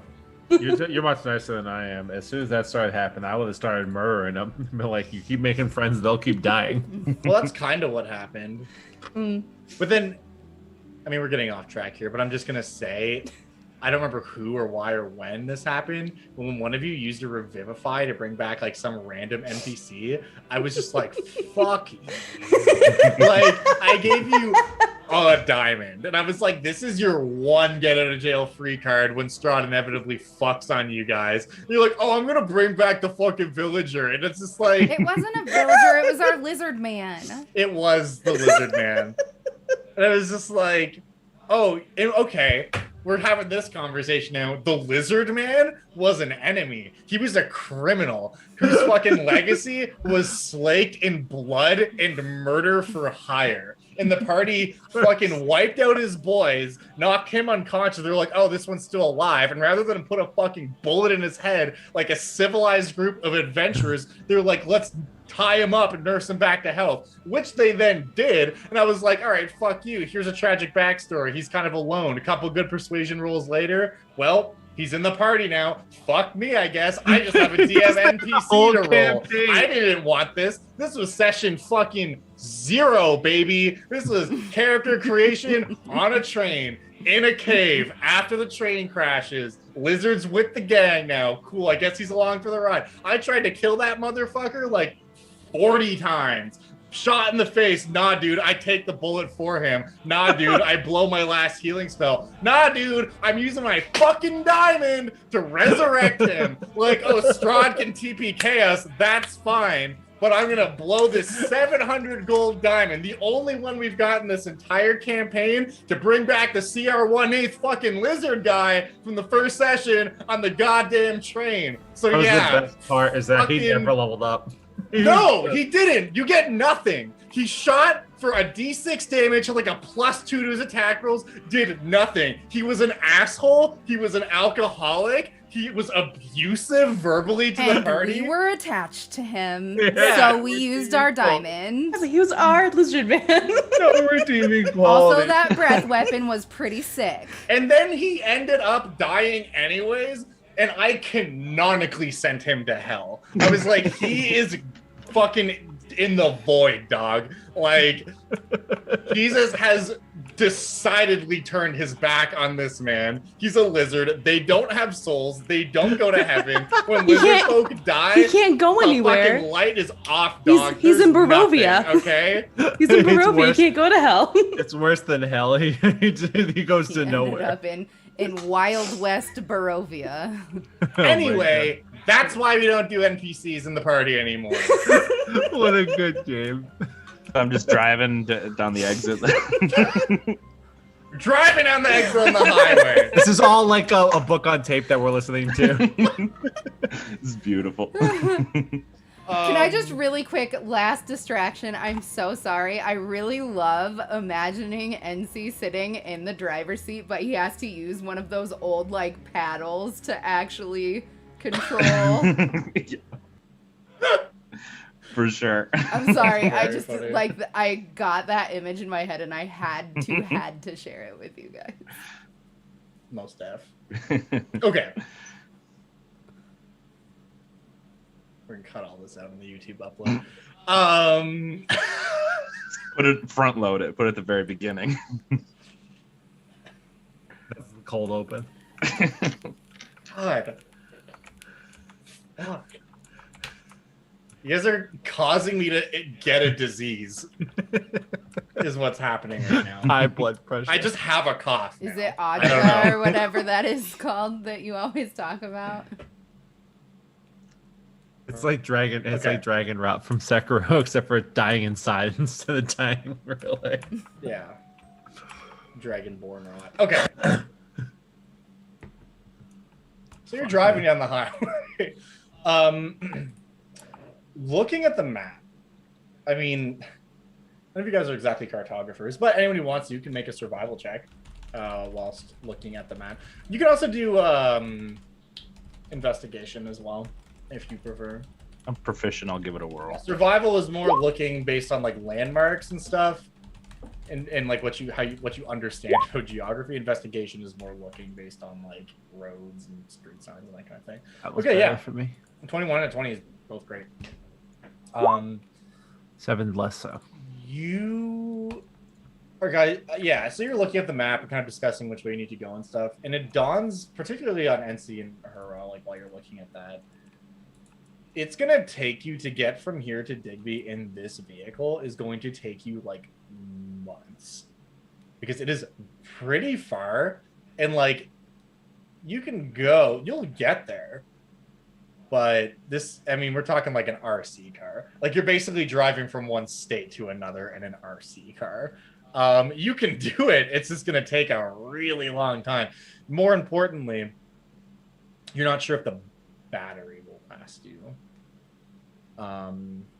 But while you guys are kind of having this realization together, can everybody roll for me a perception check? Hell yeah. Sorry, Shell, yeah. I thought that Hell was an yeah. unnatural 23 for perception. Yeah. That would be what the third one today. 24 is still really good though. Well, it makes sense that those that remained. I guess with a nat 20, we're gonna say you see this and you're gonna see everything, dude. You as you guys are driving, you're having this discussion. You have those that remain, you have like a vision. And it's very similar to the ones you've had in the past, where you feel like that missing piece of you is like reaching out in some way, but you're closer this time. So it comes through more clearly. And you just have this like moment where you kind of disassociate for a second, and you can see it all so clearly for the briefest moment before snapping back into the car. And you just have this single thought. You're just like, it's coming. And you feel a bit of a vibration in the earth. As all of you look, you hear and see a vehicle on the highway being driven by humans. It is a black minivan cruising down the road. And it's definitely like significantly faster than you guys are, but it's not going to just blow by you. Like you'll have like a bit of a window where you're kind of close to it. And as it drives up in front of you, you see clearly on the back of it is a bumper sticker, which reads, "Digby proud, say it loud." And it is immediately obvious to you that this car is likely going to the place that you are also trying to get to. I look at NC and I say, I think I might have bad news. I think we're gonna have to. I think we're gonna have to leave the Shell Razor. I point at the car and I say, if what you say is true, and it will take the battery will die before we get there. We need a quicker way, and the heralds have sent us one. We must get ourselves onto that vehicle. All right, I'm gonna turn to her rod and be like, "You think you can do the thing for me that you did for you with your mount?" Huh? Thing? What was the thing? When it was gone and you brought it back? Maybe, but let's not test that theory. We'll test it when we get out of here. NC, roll a history check with advantage. All right. I think is the closest thing that I can think of. Akimbo 19s. This is meant to be. Something just like we have a brief flashback into NC's time, like sitting on the shelf as this knockoff toy. kind of like you're on like the lower shelf, while like, you know, the actual TMNT action figures and stuff are up there. And you have this flashback, and there's like one of those in-store televisions, like the big curved screen tube TVs, like mounted up in the corner, that will be playing children's toy commercials and stuff. And you have this flashback to the commercial for the Shell Razor, and looking up and just like pining for it and being like, God, why can't that be me? Like, look how cool that is. That's so awesome. And something you remember is the announcer with that very distinct like 90s toy commercial announcer voice saying, the new Shell Razor now with grappling hook action. And you remember that there is indeed like a grappling hook built in as like a tow line to the front of this vehicle. It's one of the like many buttons in here. That button actually does something, unlike most of the other ones in here that are just for show. But you might be able to grapple onto the back of this thing. All right, like, well, preach, I got good news. We need to hit a button. I'm gonna like drive up and try to line it up then. Yeah, totally. So you drive the Shell Razor up behind this like speeding van, and it's kind of going around like a wide turn, so it's slowing down. You realize like this is your chance. Make an attack roll. And I guess this is just going to be, it would be, we'll say dex based because you're trying to aim something. So just use the same modifier. Like just roll like an attack roll with your sword basically, because it's going to be the same modifier. I have a +2 for my sword, so I'm just going to do... Or whatever. Yeah. Melee attackers, anything. That's just your... Modified 20. Hell yeah, dude. That's exactly what you want to get. You shoot the grappling hook out of the Shell Razor, and there's a satisfying clink as the magnet on the end of it sticks to the back of the of this car. And as it breaks off of going around this turn, it starts going like 100 kilometers per hour. That's 70 miles per hour for our US folks. And you guys start fucking taking off. Like, at the scale which you are at, this is akin to being on, like, a rocket ship, almost. Like, you're flying. But you're attached, which is great. So... Everyone had better be wearing their seatbelts. Yeah, I imagine there's some jostling. Whoa! Sure. Or we're going to break. So I guess this means I can't do my infusions during this time. What do you mean?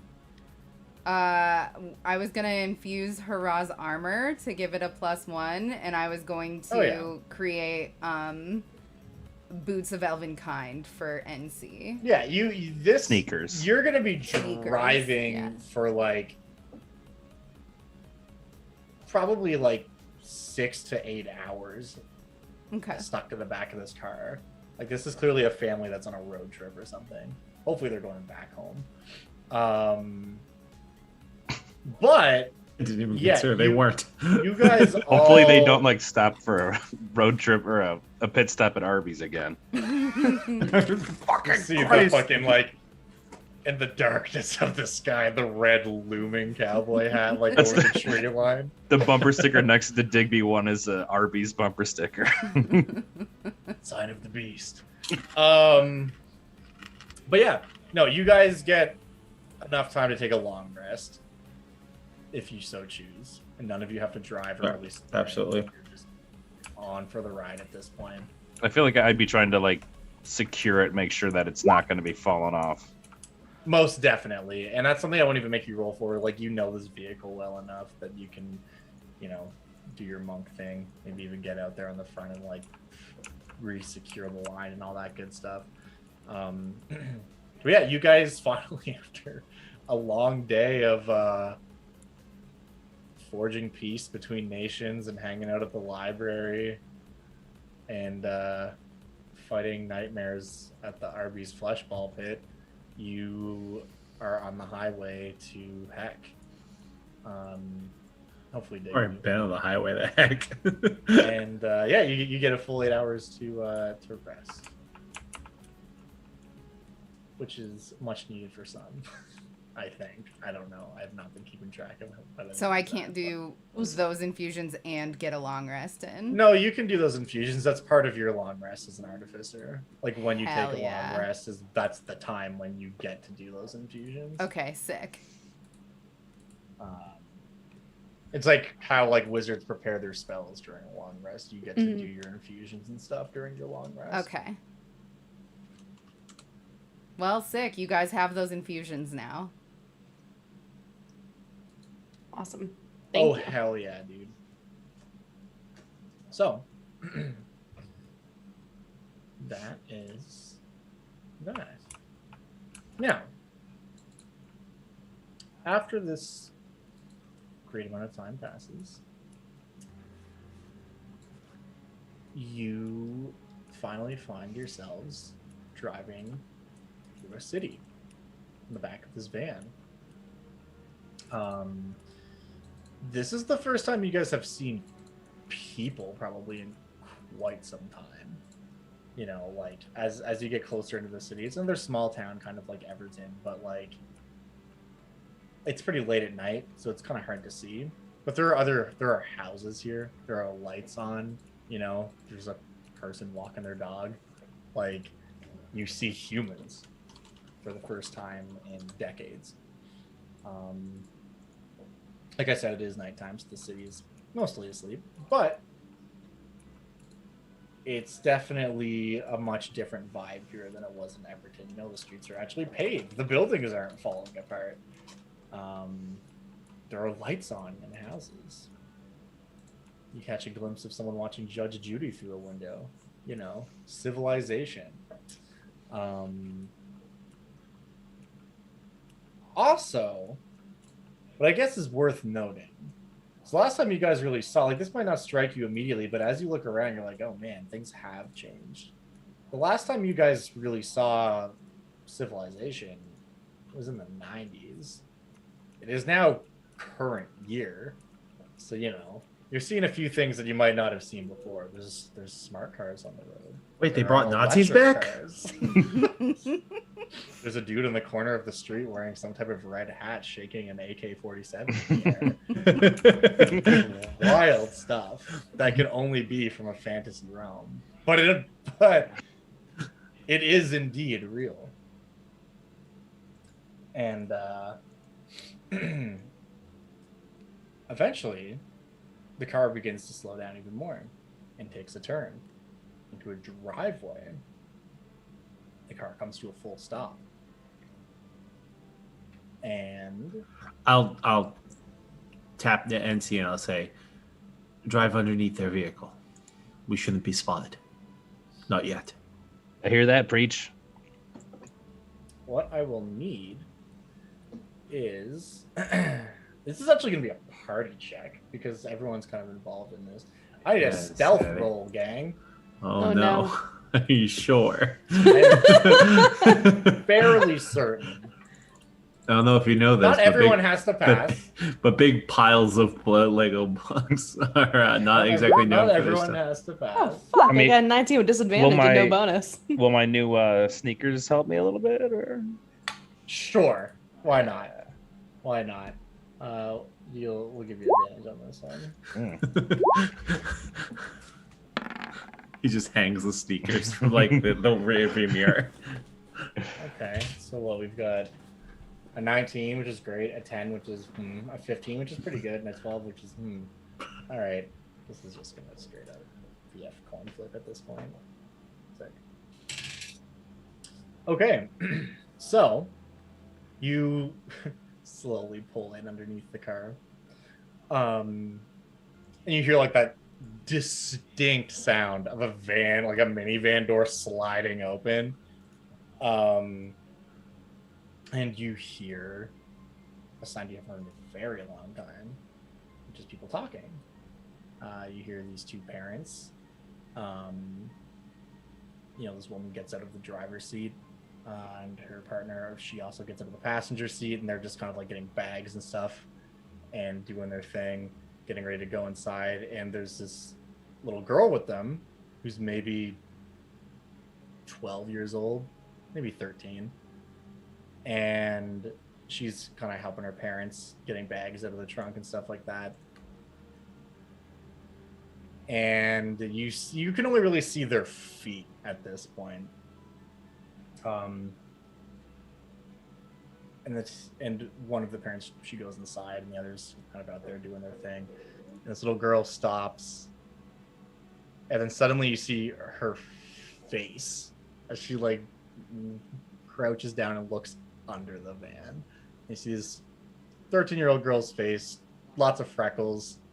She's got long black hair. And she seems to be holding on to the other end of the magnet thing that's stuck onto the bumper. She's just like, oh, that's weird. And looks under, and she sees she sees you guys under there. She's like, Mom, there's something under the car. She's like, well, whatever. What is it? One of your toys? Did we drive over something again? She's like, no. Like, I don't recognize that. She crouches down. One of her hands comes up and grabs the back of the vehicle and pulls it out. And there is a bona fide child holding the shell raiser. And she's like, shakes it a little bit, and she looks in, then it's like, oh, this is so weird. It's like what is this? And you hear at this point, you can see the mom who's standing there, and she looks down, and she's like, oh man, is that a Ninja Turtles thing? Man, I haven't seen a toy like that in years. This is the kind of toy that I used to play with when I was your age. And she's like, oh, so you mean it's like a vintage toy? That's cool. Oh no, boo, it's the hipster child. Yeah. Everyone boo her. And she's like, and the mom is like, yeah, I guess you could say so. I mean, you got lots of other toys. She's like, no, this is awesome. I'm going to bring this to school. My friends are going to think this is so neat. Man, this is going to be so much fun. I wonder if I could get money for this on like eBay or something. The mom's just like, well, I don't know, maybe we could take a look. And she's like, yeah. And she like opens up the back and looks in. She's like, oh, it looks like some of these toys are in like pretty decent condition too. I wonder who this belongs to. And she like picks up her and like looks. She's like, man, this one's near mint. This is incredible. Puts you back in and closes up the shell raiser. And then her mom's like, well, whatever, just don't leave them in the hallway. I'm not your butler. I'm not picking it. And she's like, no, whatever, Mom, whatever. Anyways, supposed to meet Joni on Xbox Live. We're playing Fortnite. Leave me alone. And she just runs into the house and has you guys under her arm. And you hear that ever so familiar pitter-patter of a kid running up the stairs. And she takes you to the door, which you see is like a wooden door with like a big like skull poster on it. And takes you into her room, which is like a pretty normal looking 13-year-old kid's room. It's messy as fuck. There are clothes everywhere. Definitely like a bit of a punk vibe coming from this child. And she just kind of like tosses the shell raiser, not like forcefully, but just on the ground on like a pile of clothes. And she spikes it. Starts stomping. Fuck you. Yeah, no. She's tossed fun campaign into like a dirty hamper of clothing, and she runs outside of the room, leaving the door mostly closed. Slight crack in the door as she runs downstairs. Immediately, I will look around and I will say, who among us is the fastest? My hand's already up. Mm-hmm. I point to Max. Okay, you need to go investigate and see if this one has a younger sibling. Like a smaller one, then? Yes. Okay. Look for more stuff like us. I could do that. I'll be sneaky with my sneakers.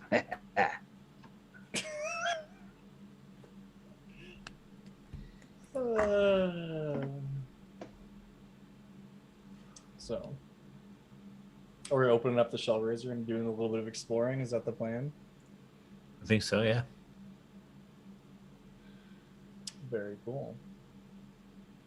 You open up the shell raiser, which is kind of just like laying sideways in this pile of like clothes. Like we see from the outside that like it opens and the hydraulics go.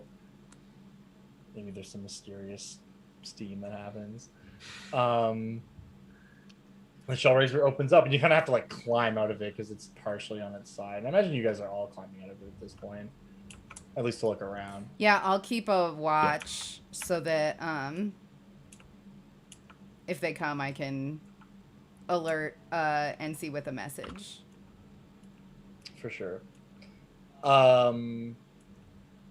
As you do this, you hear a somewhat unsettling sound, which is a voice of another toy, another person. And it sounds like whispering, like it's not really discernible at first. Like you make out like, oh my goodness, like who are those people? What's going on? You can make a perception check. Anyone who's getting out of the vehicle.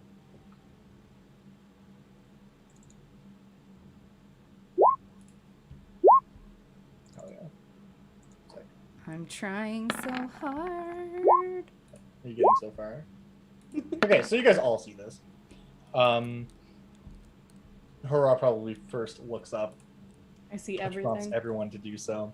You see, like, thumbtacked to the walls in rows like 10 high and like covering the entire thing are like dozens upon dozens upon dozens of toys, all still sealed in their original packaging, like pinned to the walls. A bunch of them have like pieces of tape over like the plastic part of it with like different various dollar figures on them. And you hear this like whispering coming from all of these toys up above as they're looking down. And Hurrah, you immediately like probably recognize what's going on here. Yeah. This is giving you big time cult vibes, but of like the place that you came from. Do they seem happy, the toys?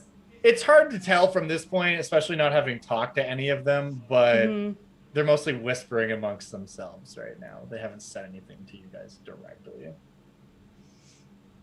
I'm torn between wanting to free them and just picking up and leaving. So I turn to my party.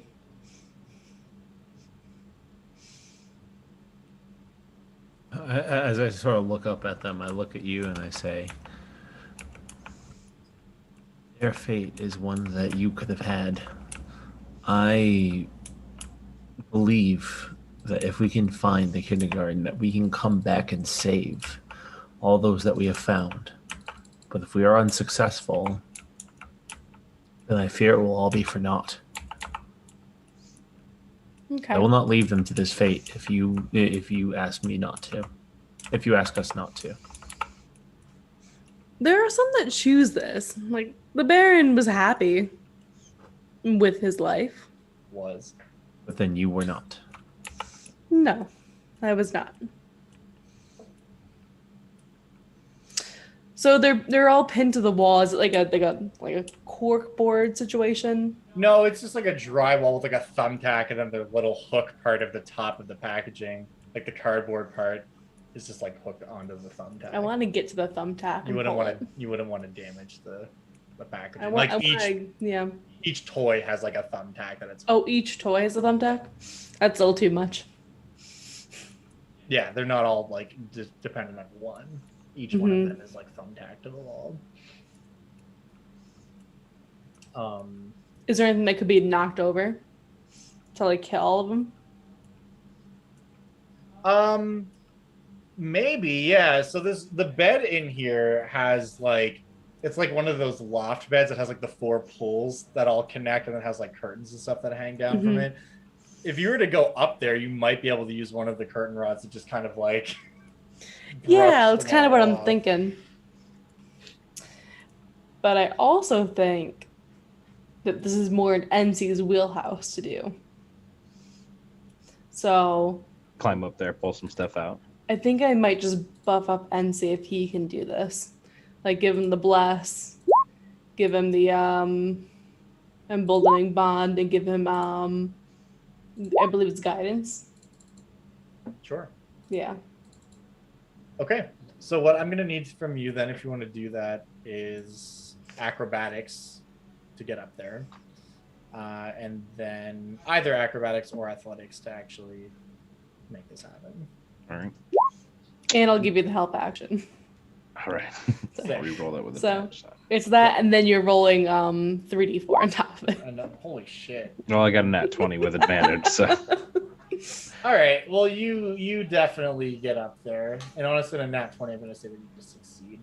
You say go ahead, and you just fucking like flip your way up the fucking pole, get up there, find it, and there's like a little screw, and you're just like, screw off, buddy, like that out of there. Hey, that's my line. Take the pole, and when you get up there, you're close to a pocket of these toys. You just see one of them, who is a He-Man action figure, a proper He-Man action figure, still sealed in his box. And he, like, when you get up there, he like lurches against the front of the plastic. He's like, "You gotta get me out of here, man! You gotta get me out of here! It's a fucking madhouse!" Oh, you got it, dude. We're working on it. And you do that. You brush off like the 3 rows on this one wall, and all of these boxes start plummeting to the ground. Can everyone make me another perception check?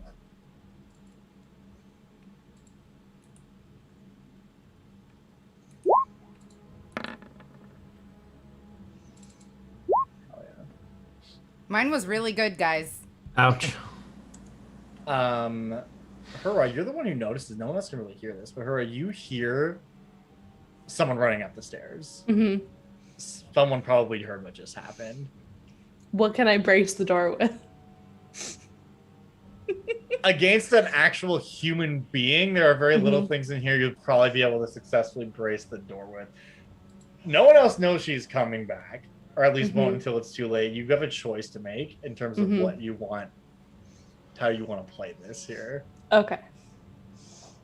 Because like the whole, so in terms of Toy Story rules, this is the first time we've ever really encountered this. You don't have to like play dead and like be a toy when other kids are around. That's generally the thing that toys do, but you don't have to do that. Right. Like that's not like a cosmic law.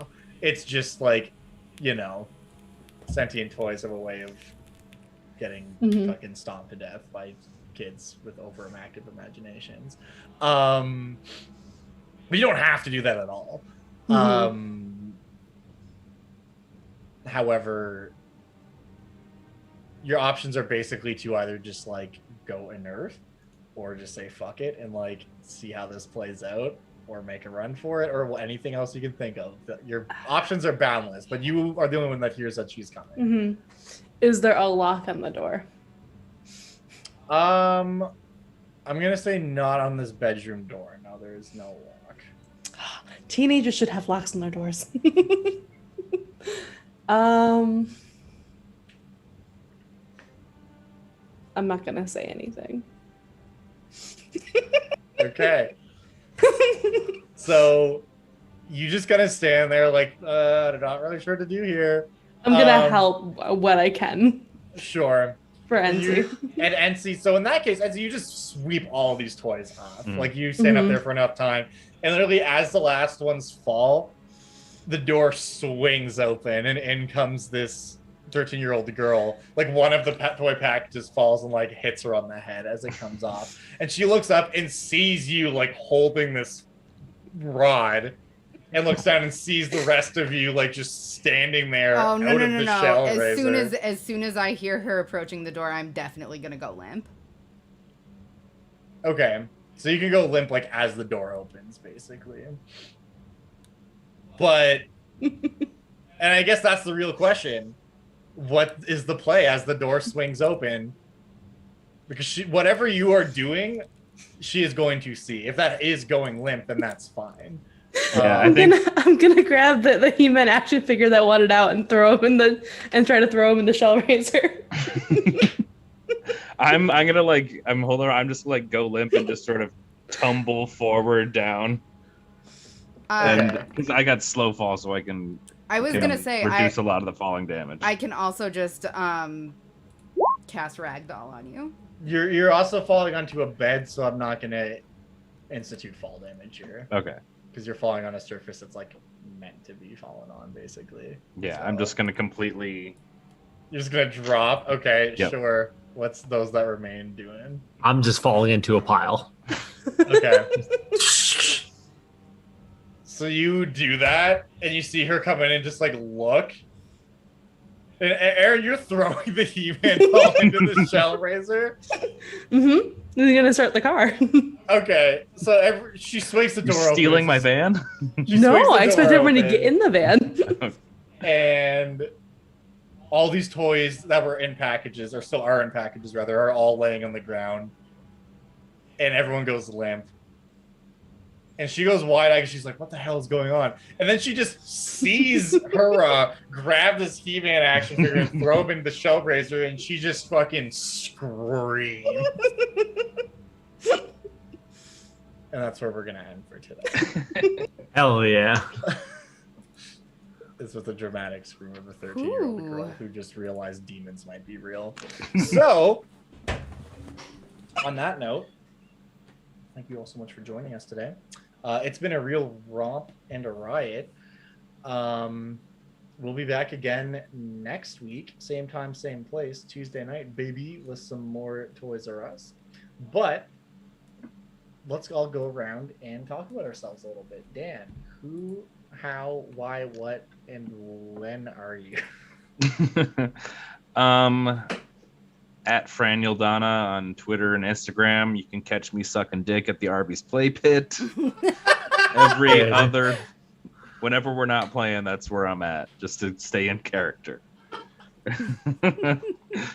Floodwater 2022 is progressing forward. We're having some meetings. It's very fun.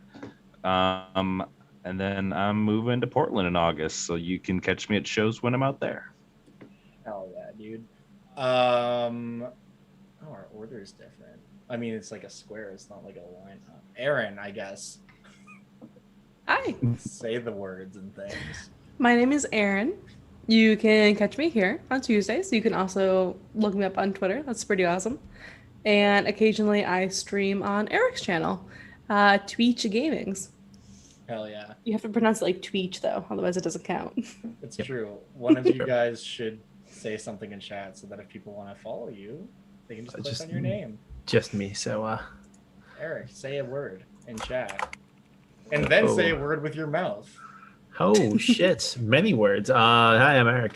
Follow me on Twitter too, but also follow the stream. I do variety streaming right now. I'm doing a Soulsborne race with my buddy that we are going to be doing a very long session. I'm ironically up to the one Reborn on Bloodborne, and I will be beating Bloodborne next session and probably beating most of Dark Souls 1. So come watch me get very drunk while I beat a video game most people struggle with relatively quickly. Not speed run quickly, but so speed run. Gotcha. All right.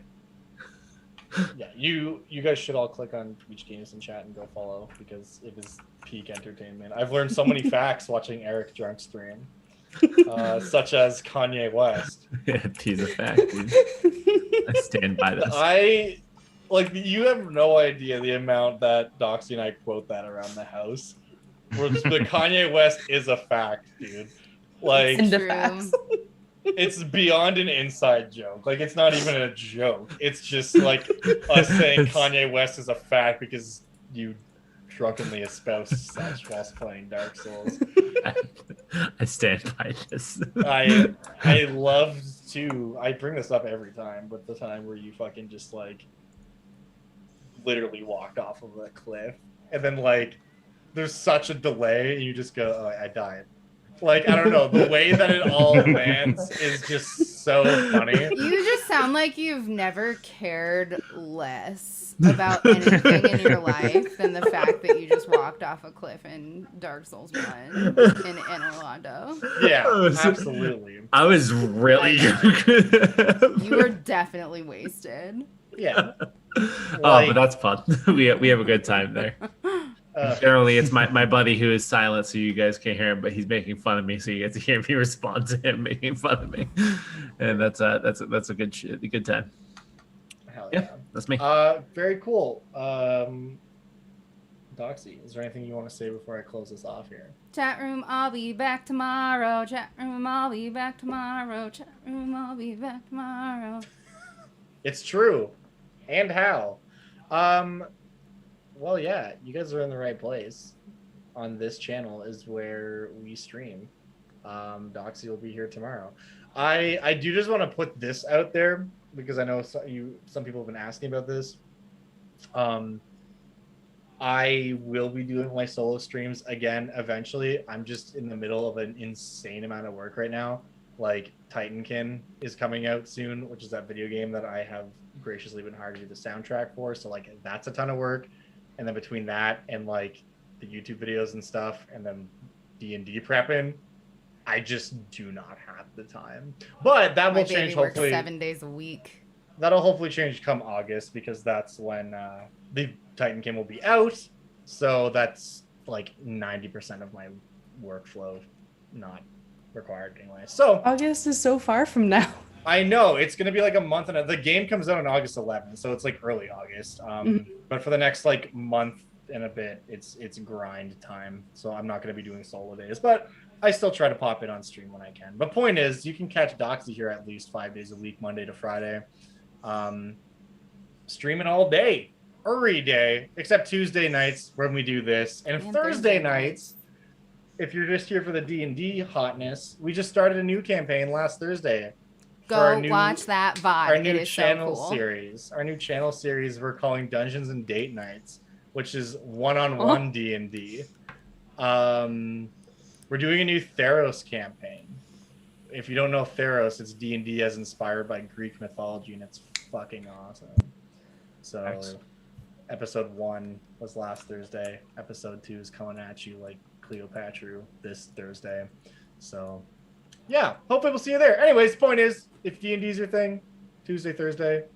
If other things are your thing, Monday, Wednesday, Friday. If all the things are your thing, Monday, Wednesday, Thursday, Friday, Tuesday. Can't Yeah. forget that one. Come look at my big We'll dumb be here. head saying word things to your big dumb head. It's true. All right, we'll see you next week, gang. Until then, love you. Appreciate you. Hang out for a raid. Bye-bye. Please and thanks, everybody. Bye. Not the Shadow Legends, like the cool one.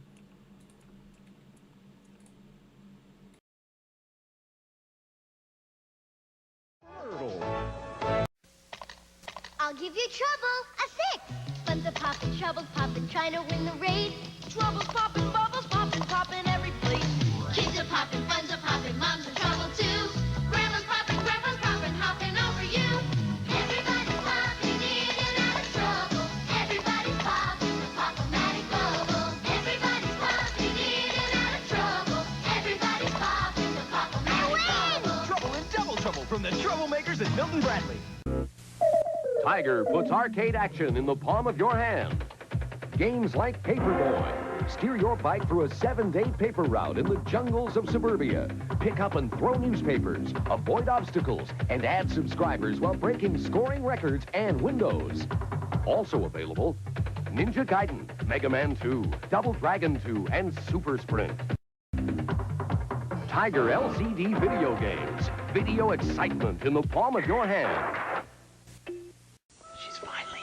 You really wore out playing these games.